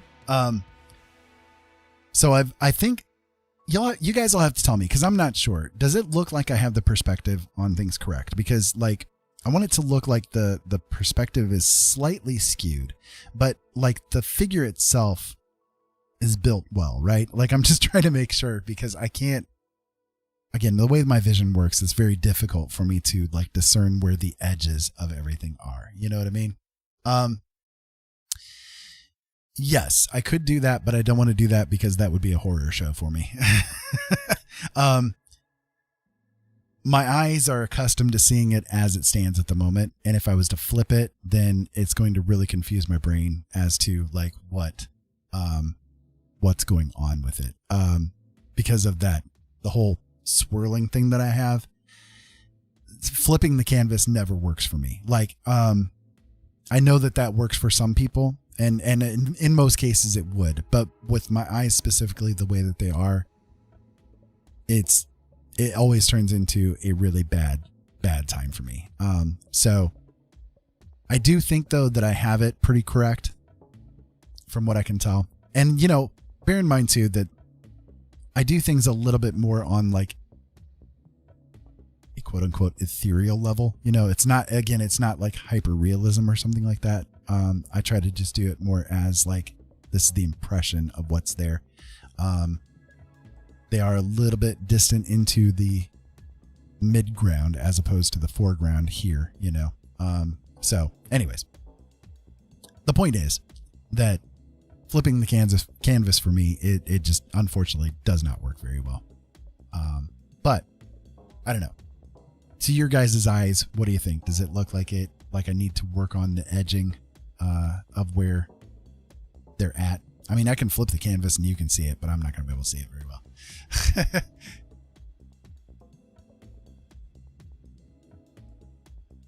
There you go. I flipped the canvas. Are you happy now?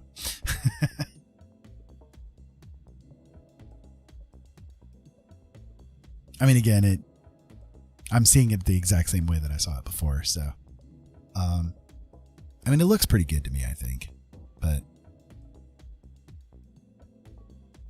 you guys will have to tell me because I don't know. I'm going to grab a drink here real quick.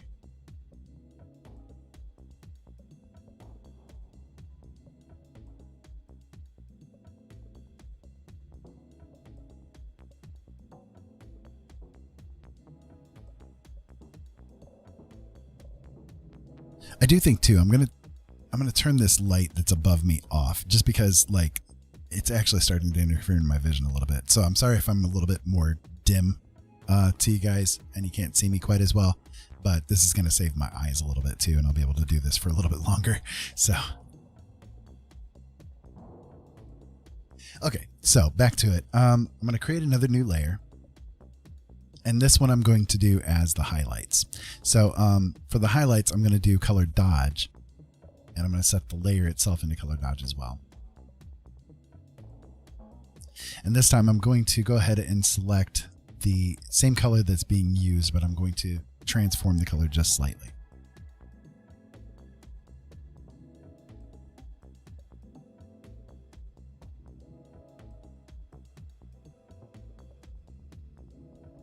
So see the light itself that's coming in is kind of a greenish sort of a color, right? So I want the highlight on the skin to reflect the fact that the light is a little bit on the greener side too.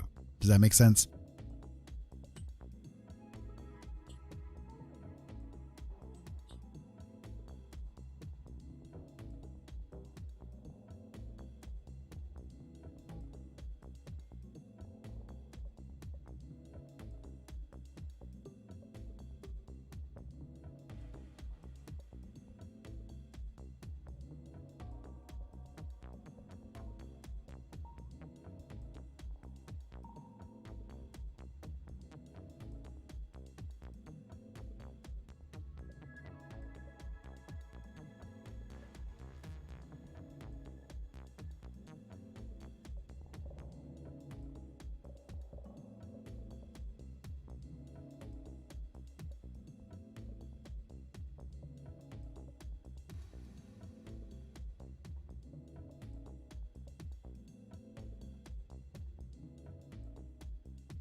Yeah, I guess that'll do.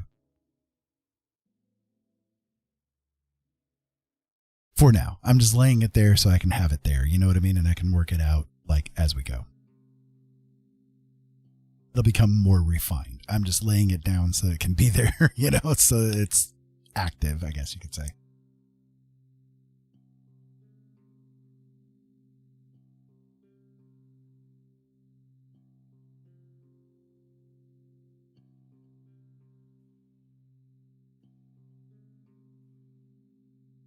So one thing I'm seeing too, and I don't know if you guys have noticed this or not, but like back here, it's almost like there's another figure that's walking ahead up there. And I wonder if I can use that and kind of develop that a little bit too. It doesn't have to be much, like it's a very indistinct figure because they're further into the distance, you know? So there's going to be like the fog, you know, the fog of distance basically is going to be in between these two. but I can make it so that it does look a little bit more like another figure that's like this person here.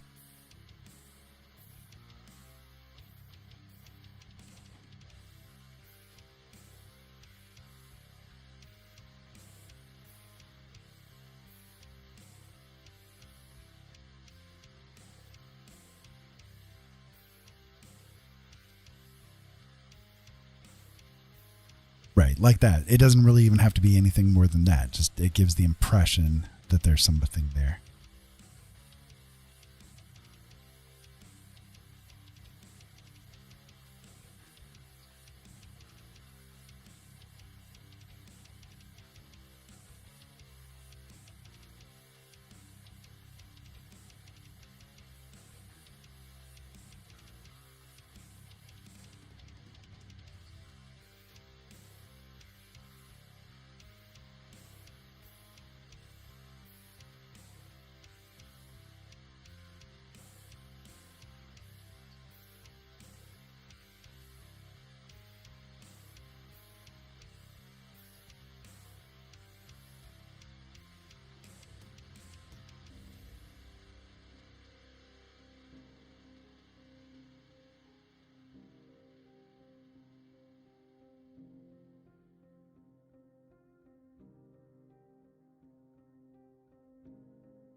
Yeah, maybe something like that, you know?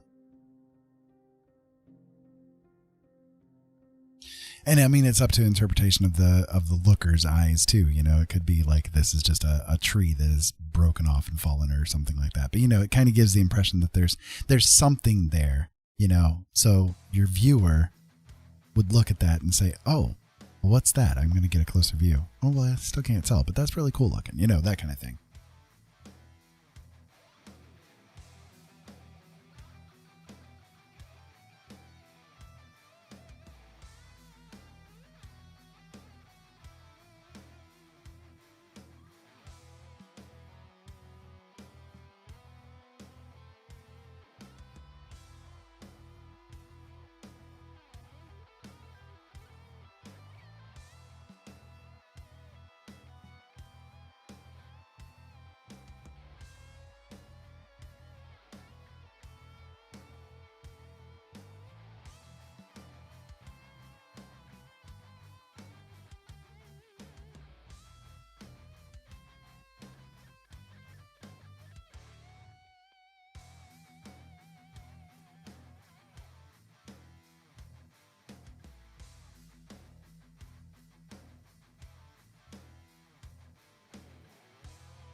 My cat is over here knocking on my arm, and I'm not sure what she wants.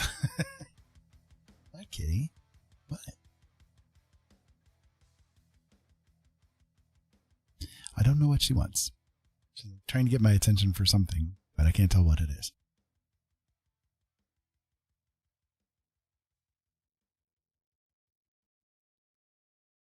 I don't know. Now she walked away.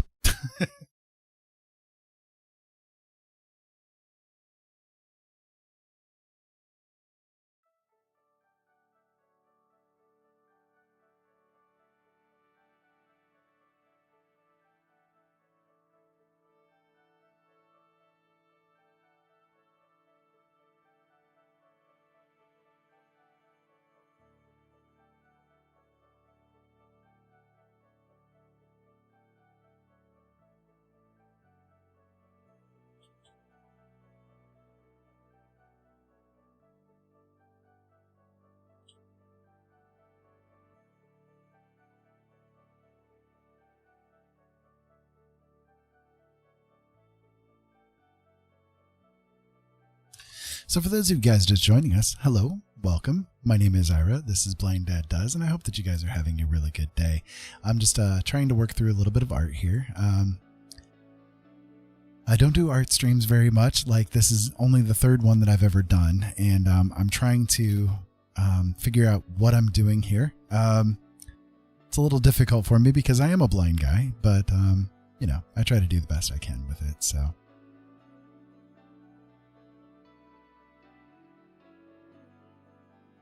Either way, I hope that you guys are enjoying things. So, right now I'm just kind of like going through and doing a little bit of highlighting here and there, a little bit of shadowing here and there, just bringing out the little bits of detail that I need to do before I move on with things. I think so far it's coming out pretty good though. Like I'm not at all like upset with how it's coming out. I'm enjoying the process of it so far.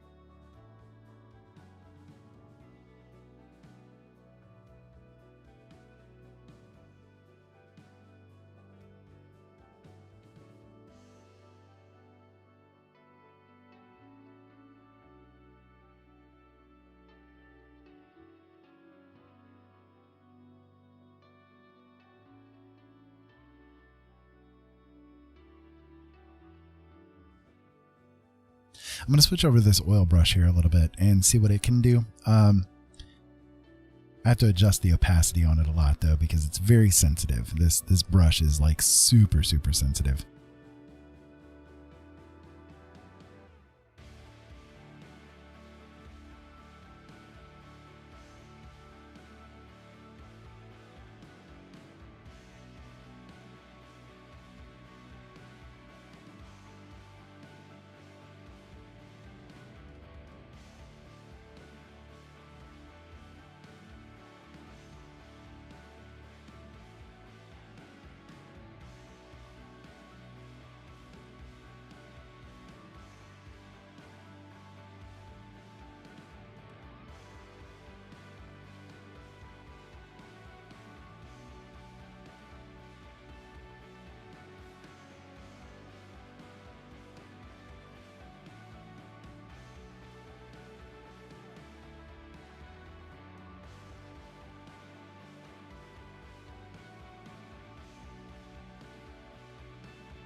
Yeah, there we go. That's not too bad. Add a couple of little stones here and there, you know, that kind of thing.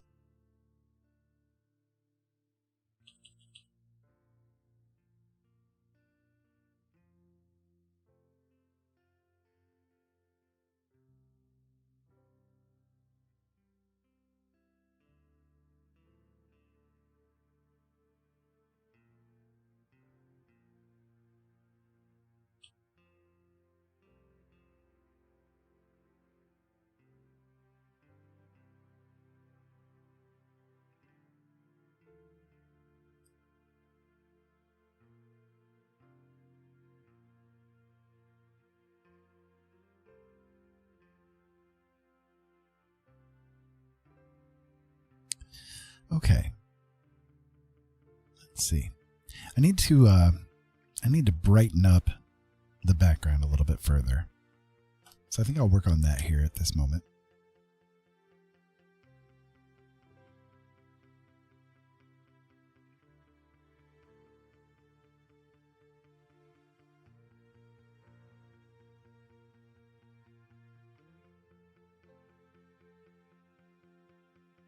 So I'm going to work this really, really slowly because it's very easy to make a mess if you're not careful.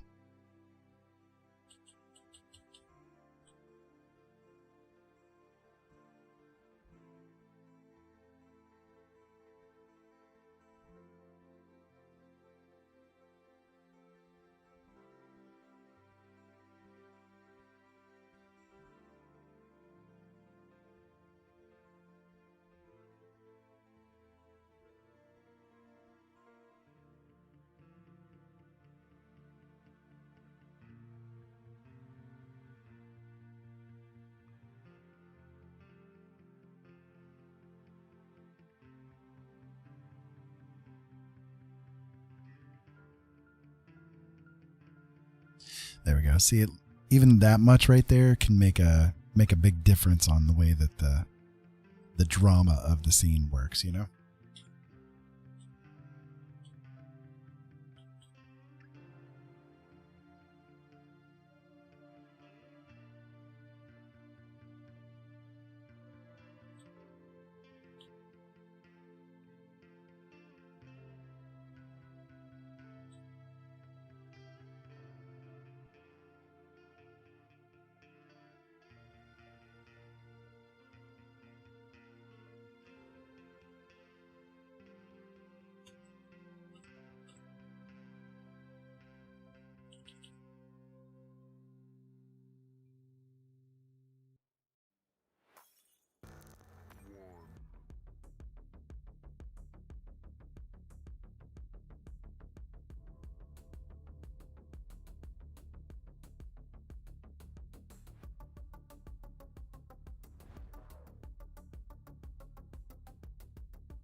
Just remember, the thing to bear in mind is that the more light something is, the less saturated it's going to be, you know? So where you want your light source to be from, it's probably going to be pretty desaturated overall. So that's why I'm kind of doing it with this color, and I'm sort of toning down the greens that are around from there.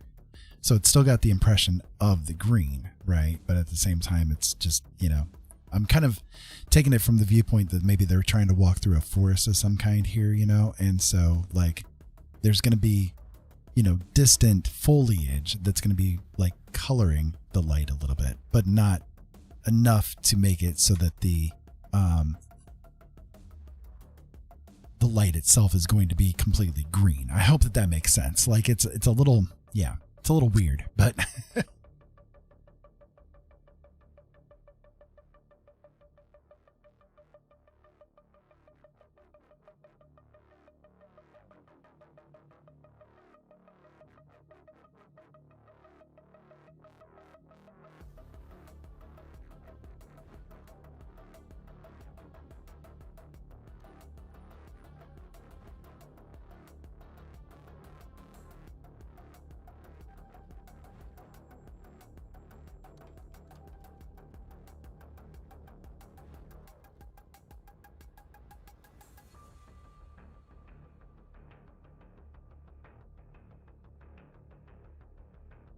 And see, like, what it's doing right now is it looks like there's a cut in the forest, right? That these figures are trying to, like, walk towards, you know? Weird, maybe, but there you go. Little things that you guys might be able to make use of, you know, in your own art.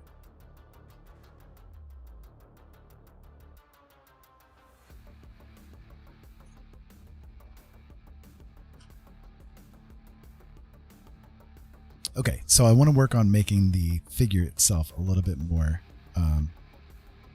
distinct, a little bit more like realistic. So what I need to do is decide how I want to do that. Do I want to work it so that the back has a little bit more detailing coming in, or do I want to have it like so that the front has the most detail? Now, how I've got things established at the moment is that the shadows are in this area right here, right? So it would not make much sense for this figure's back to be like brightly lit or something like that, unless something was there to light it, right? So if I'm going with a realism perspective, then this edge specifically is going to be the one that's the most lit, right? Or I could do something a little bit more bizarre and go in a different direction with things altogether. And that's the choice I'm trying to make right now. Let's see. How do I want to work it?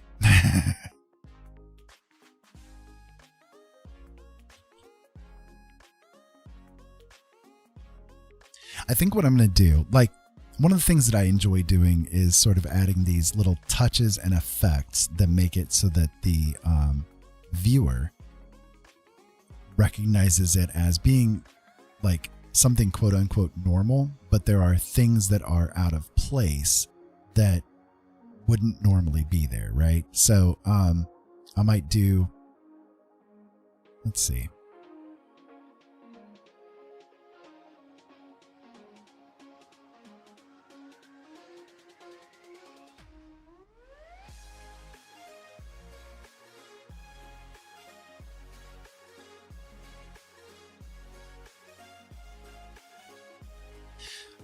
Okay, it might be time to break out my custom shapes, actually. Let's see. I think I got the tool fixed. Like I was trying to use it yesterday and the thing was super freaking laggy and I could not figure out why, but I think I've got it fixed at this moment. So we'll try it.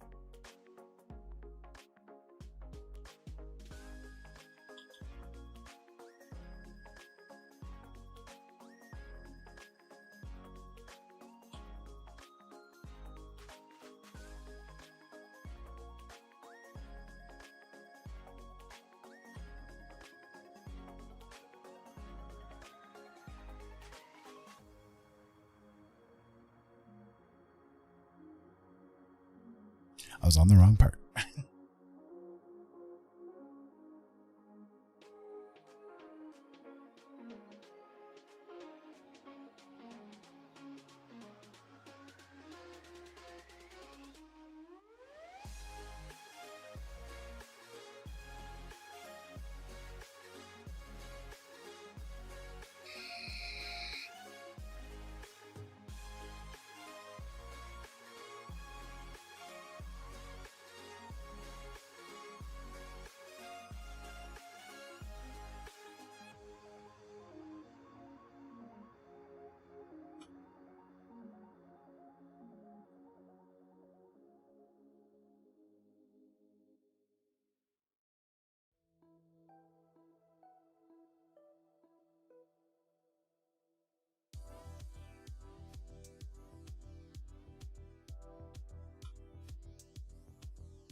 I know it looks a little weird right now. Bear with me.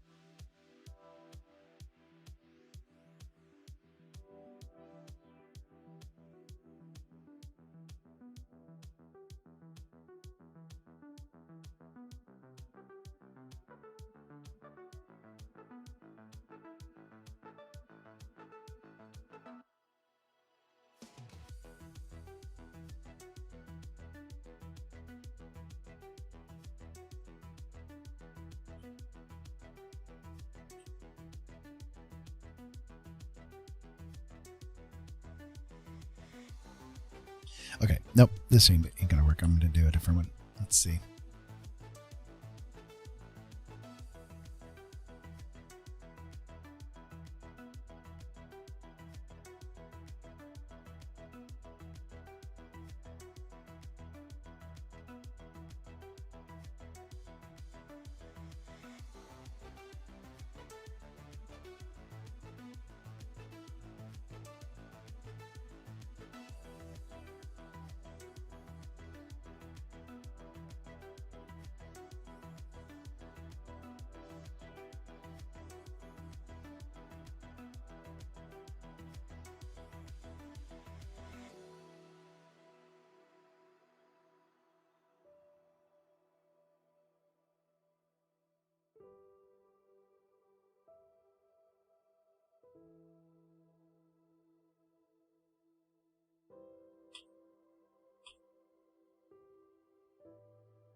Come on, tool. Don't be laggy on me right now. This is pitiful.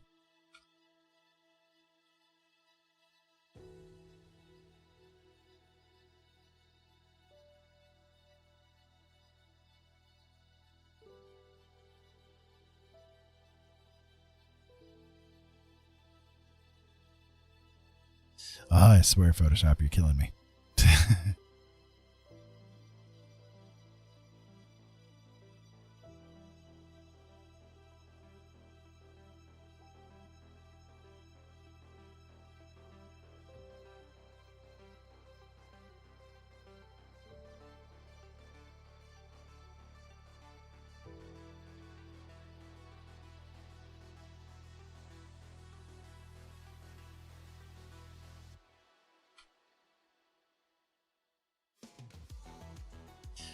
Nah, that's looking like crap. Okay, let me try a different one.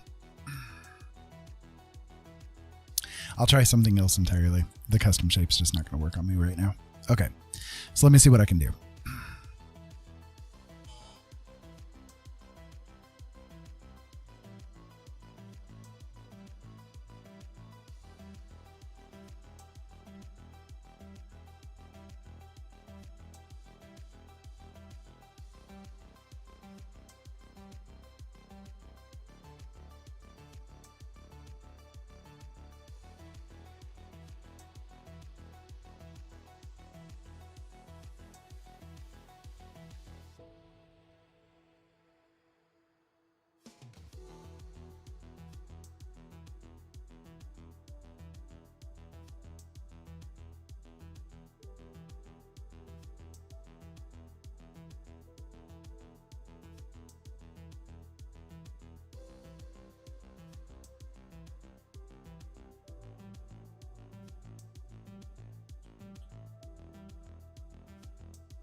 I did it on the wrong layer. Damn it.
Okay, so I put down this little bit of decoration here, right? Now, I'm going to go ahead and select a different brush here because I don't want that one anymore right now. I'm just going to do a soft round.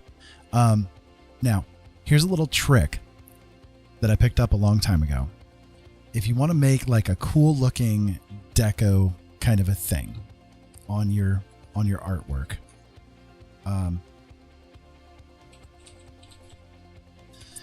here, give me a second here. Sorry.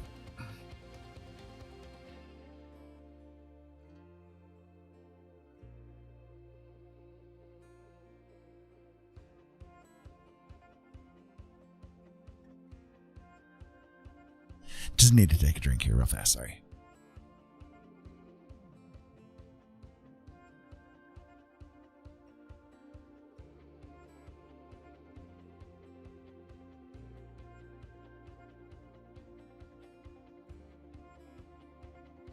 Hey, Slade. Thank you. Thank you. I was just about ready to show like a neat trick that I picked up a long time ago.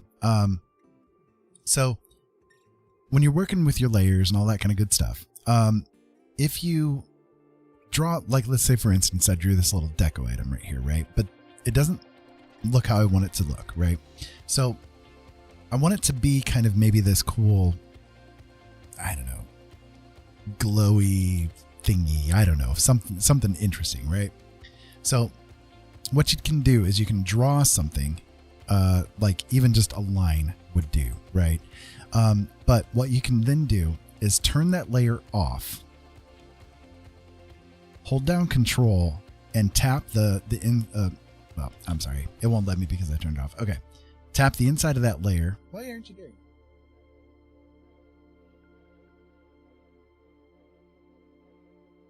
Why is it not doing it? It should.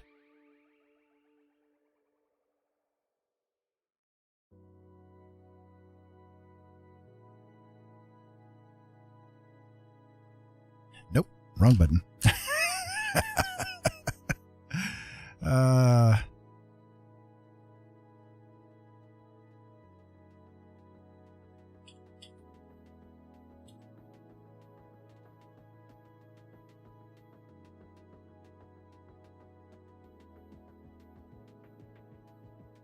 Okay, so Hello, let's be best friends. Hello, let's be best friends. Friends. well, hi Vinay. I think that's how you pronounce your name. Is it Vinay? If not, let me know how you want it pronounced, and I will definitely try to do it. I'm a blind guy, so I'm trying to see the word there. But thank you so very deeply for the follow. I really greatly appreciate it, and I hope that you're having a very good day out there. It's been good so far. I tried to do it earlier tonight. I was on for a couple of hours and then my internet went out. So I've been back on again now for a little while, trying to just do a little bit more with this painting as much as I can. I am a blind guy, so I'm trying to do as best as I can. But you know, I beg pardon and a little bit of patience as I try to do things, you know. But the little trick that I wanted to show you guys is if you draw something, okay, and then you basically, it's kind of doing a little bit of a weird bug here, you know what I mean? But the layer is selected, okay? What this will do is it will select whatever is within that layer, the pixels within that layer, right? So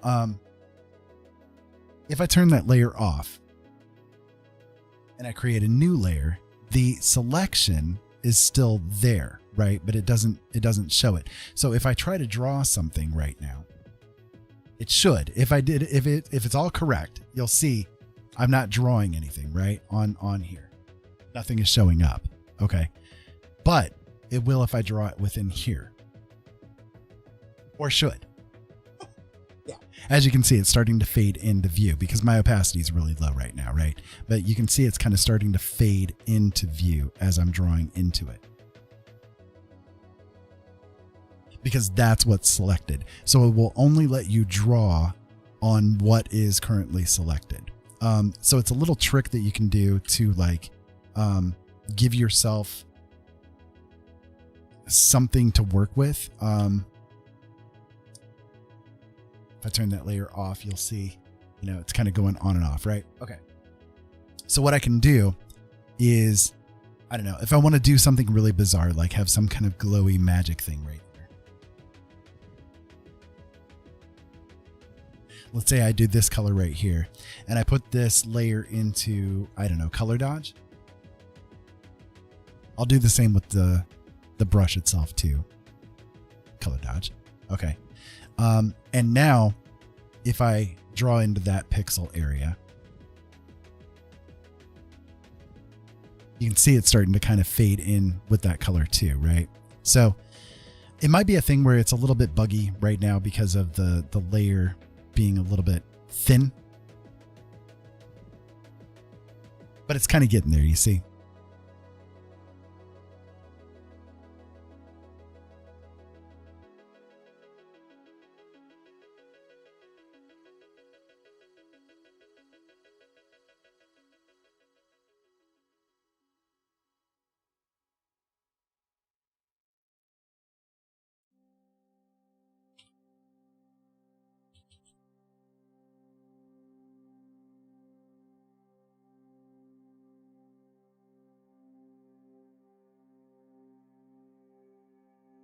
So you see, it's kind of like you can do weird things with it, you know, to make it so that it's like a little bit different than what the eye would normally expect would be there, to give a little bit of a dramatic effect or whatever, if you want to put it that way.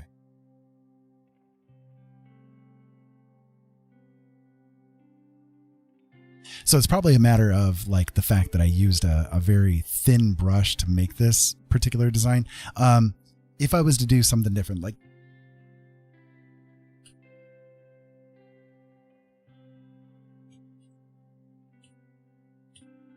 let me start it over. I'll use a different brush to make a design. Give me 1 second here.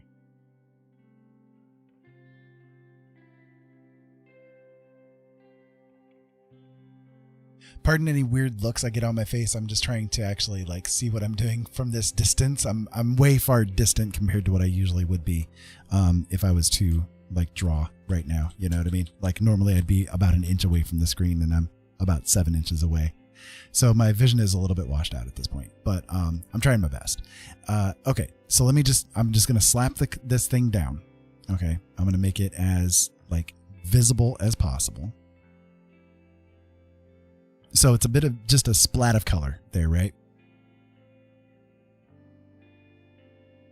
If you hold down Control and click on the box of the layer, it's going to select whatever pixels are available on that layer. So if there are pixels over here, and pixels there, it would select all the pixels that are on this particular layer. So I can hide that layer, create a new layer, and you see that the selection is still there, right? So now if I go into a different brush, like the small round that I was using, it should work this time around because the pixels are more available, I guess you could say. So it's a little wonky bug with Photoshop, unfortunately. So now if I do a color dodge, and I set the layer itself on color dodge, now if I do a little bit of drawing with that particular color, it's gonna start fading it in that kind of a color too, you see.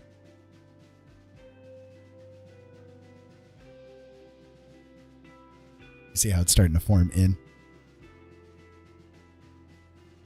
So you can kind of switch the colors up a little bit and, you know, kind of do different other areas with that other color.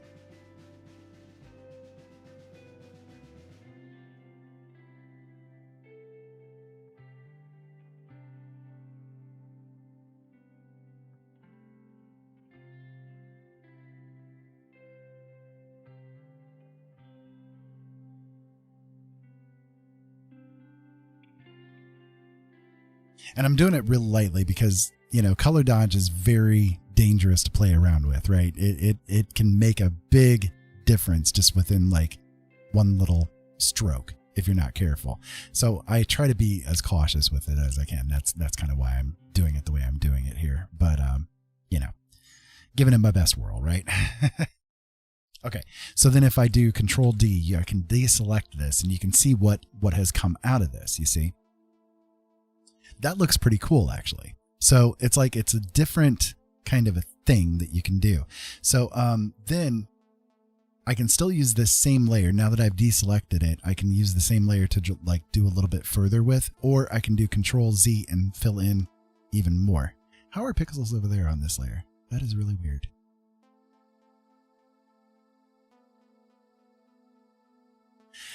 Photoshop's being wonky with me today, I guess. Anyways, so you get the idea though. You can kind of do these cool like magic effects and that kind of thing with this kind of a tool, you see. So then if I wanted to maybe select this, copy it, and then paste it, you see now it's even more dramatic, right? Because it's a double layer with it being in normal mode, right? However, if I did something like overlay, then it changes it up even further, right?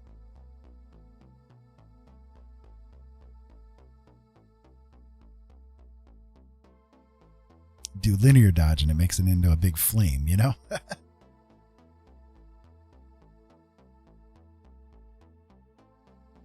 Which is actually pretty cool looking, I think. But then you can like take the same layer that you just copied and pasted, you know, kind of maybe move it inwards a little bit.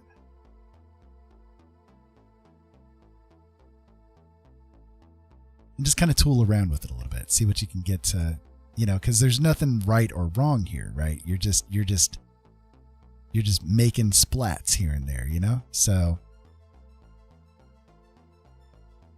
just something different for the viewer to grip.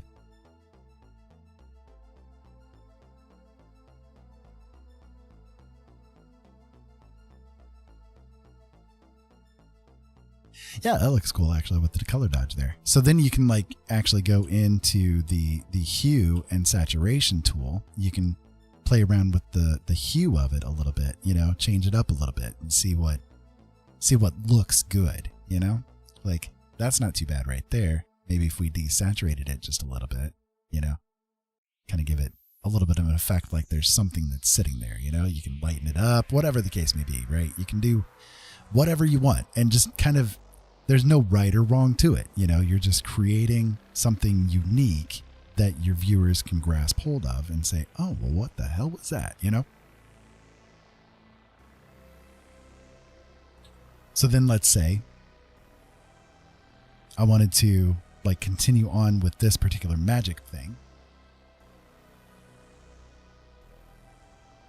Now I would try like doing linear dodge, for instance, have maybe the tool itself set to color dodge, use this rounded tool, set the tool's size to be quite large, and then boop, splat a color, right?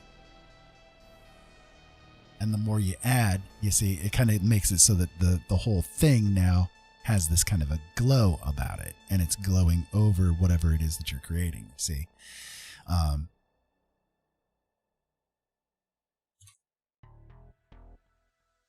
Keratoconus. Is that how you pronounce your name? I'm trying to make sure. I'm a blind guy, so I'm trying to, pronounce everybody's names as they would desire.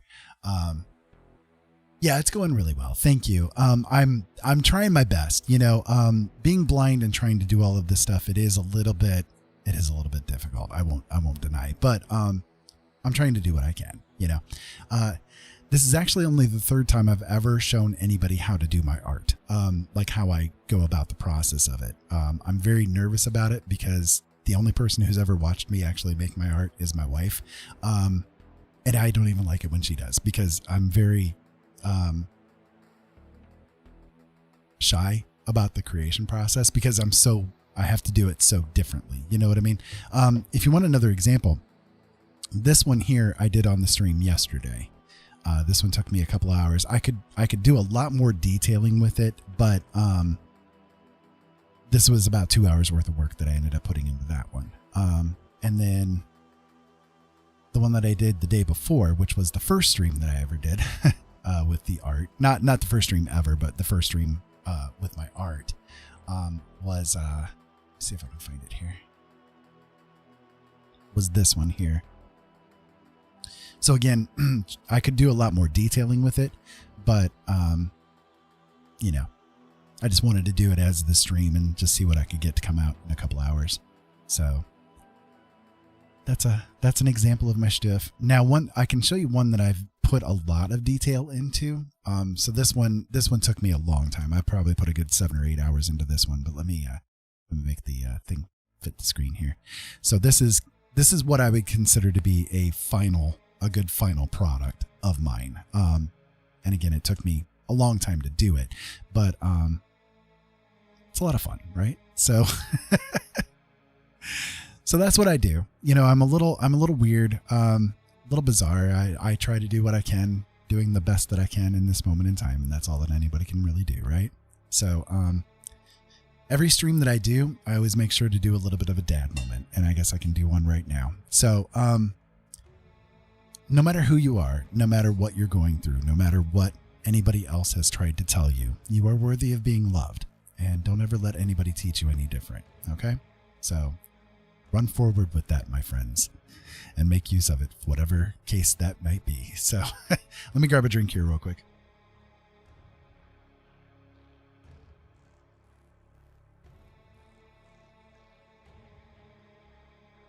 I have streamed for about almost 6 hours today. It's kind of funny.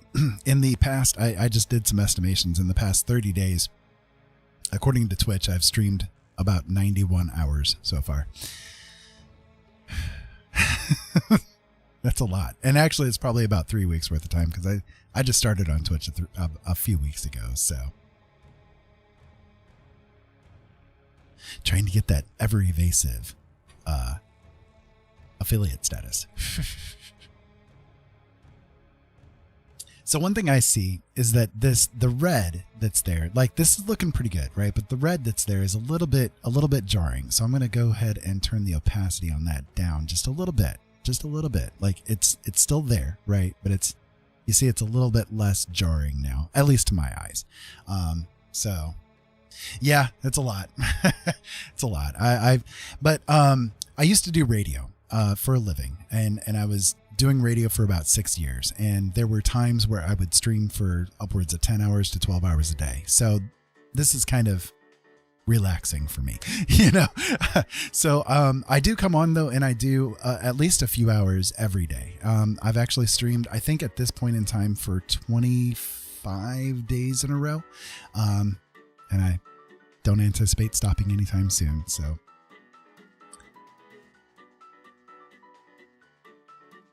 thank you. Thank you. I'm because of my vision issues, I'm a bit of an audiophile, so I have to I get a little obsessed with my sound. So the fact that you're enjoying the sound of my voice makes me feel really good. It makes me feel like I've done something okay with it. So yeah, I'm the strangest person I've ever met, you know, and I try to prove it every day in one way, shape, or form. And so today it's going to be in particular about, well, my art, I guess. So what I've been doing is trying to come up with the shadows, the highlights, that kind of thing, trying to just, you know, bring this person out. This is who wanted to show themselves today, you know, so. Oh, well, that's very cool. That's very cool. What genre of music, or do you have like one that you specifically focus on? I love music. I love making music too.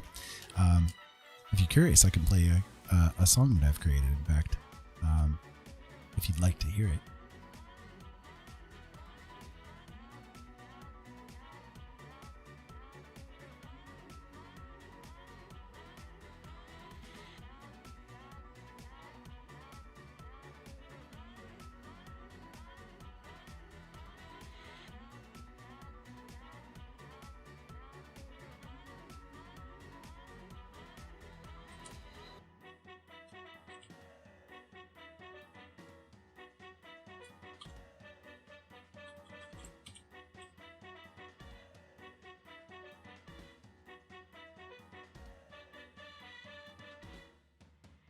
House music, EDM, focusing more on lo-fi these days. Very cool. Very cool. I like that kind of music too. If you're curious, this is one that I created here myself.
Thank you.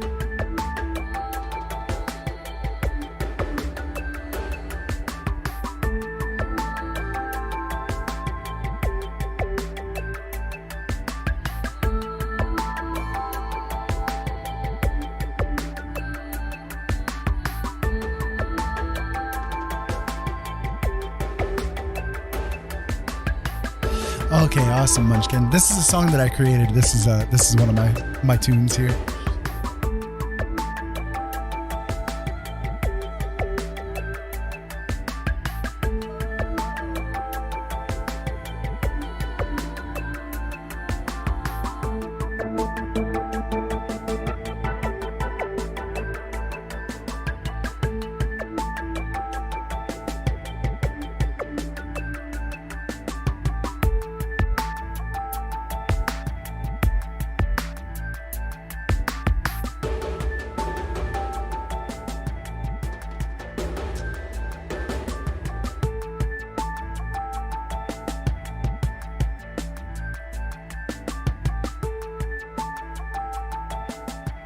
That would be nice. So there you go. That's a song that I created a while back. I don't make music much anymore, but I definitely love to do it. It's one of my favorite things to do. It's fun.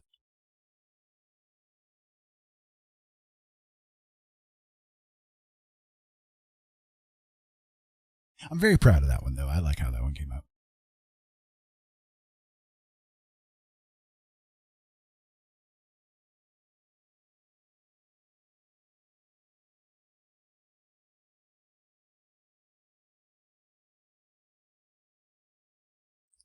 Thank you. This is another one that I like really well too. I think you guys might like it too.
So there you go. Just a little bit of weirdness from me.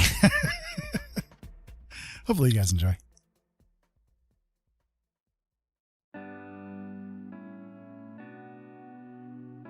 Thank you. Thank you. I appreciate it. If anybody wants to ever make use of it, let me know. I'm more than happy to provide it. You know, it's copyright free and all that kind of good stuff. So if you ever want to make use of it yourselves in any of your streams or anything, just let me know. I'm happy to share it. I've got a bunch. I've got this like a crap ton of music that I've created. So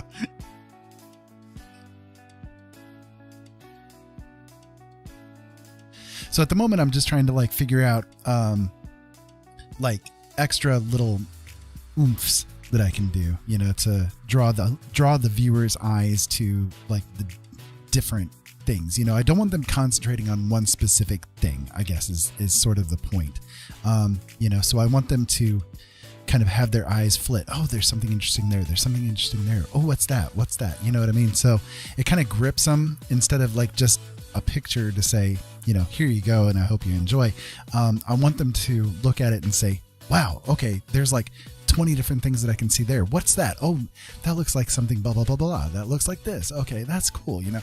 So it's like just trying different methods to keep the viewer's attention on the picture for as long as possible, you know, because I come from a bit of a marketing background. I always loved doing marketing and stuff. So I know that people need to have like different things to grip their minds in order for them to stick around for a few extra seconds, you know?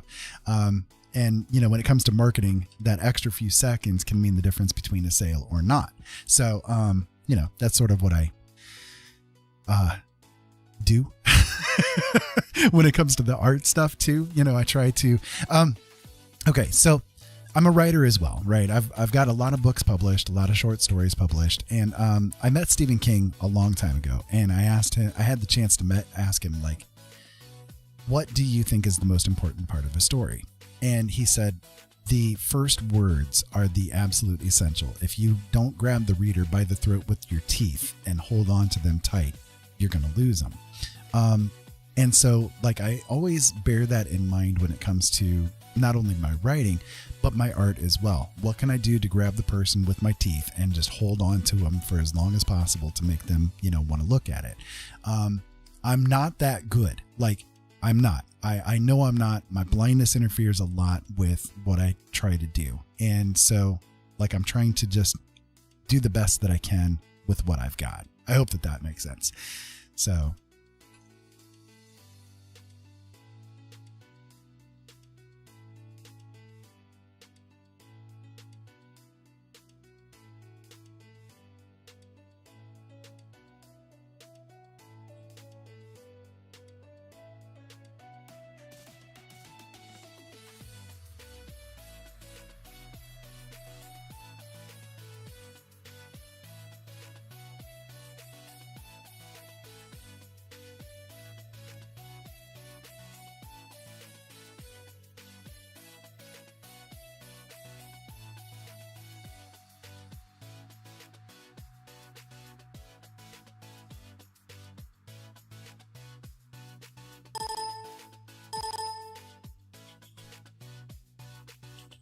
sorry about the noise there.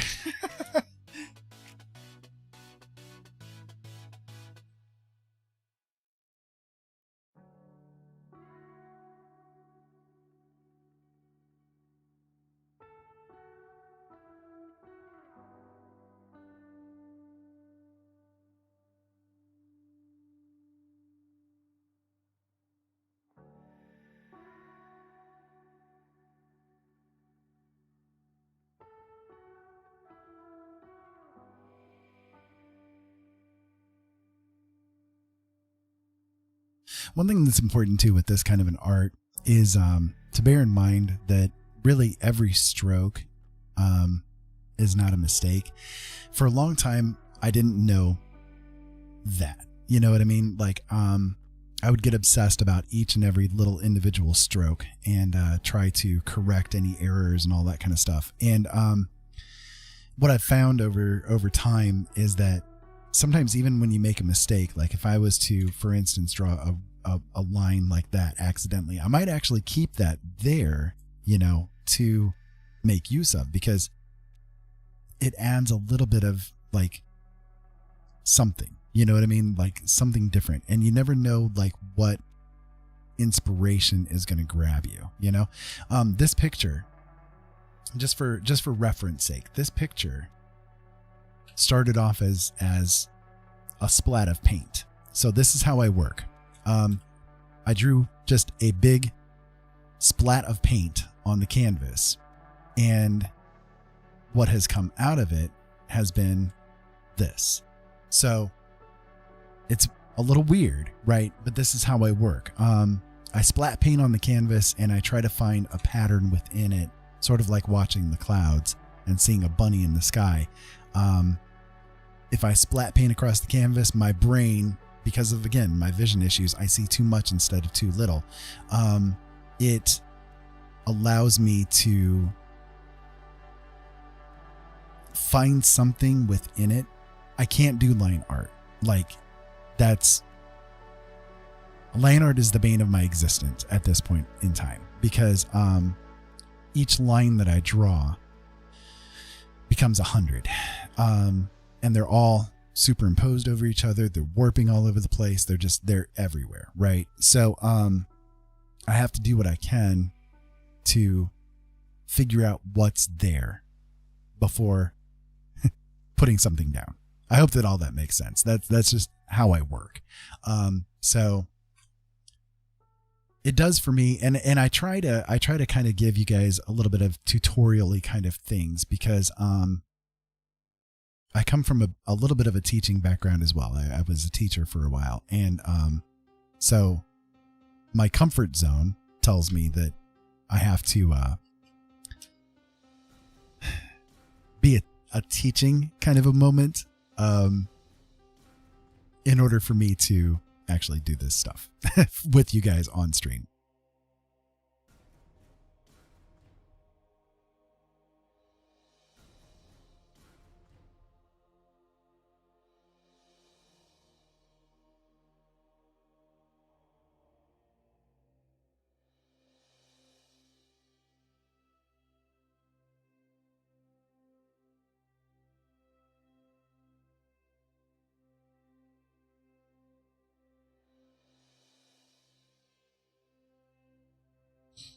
I don't know. I think it's looking okay. You know, it's not bad for about maybe 3.5 hours worth of work. Of course, a lot of that's been because I've been talking too.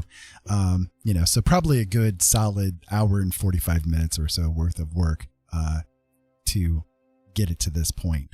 I'm not unreasonably satisfied with it, honestly. But I will say, it's getting to be about 6 o'clock in the morning here, and I am getting pretty tired. I'm getting a little bit hungry, and I should get a bite to eat before I need to pass out. So I do think that I am going to go ahead and call it a day here. However, for those of you guys that are here and you've never, you know, followed or anything like that, if I have done something that is interesting, please consider hitting that follow button over there on Twitch.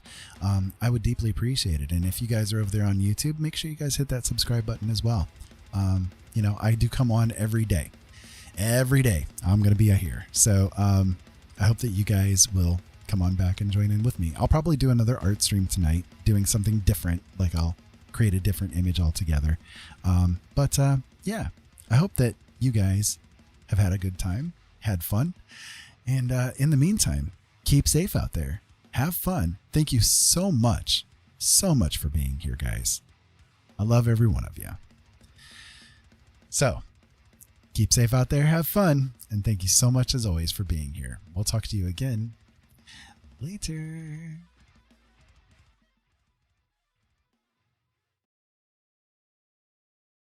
Incoming customer detected.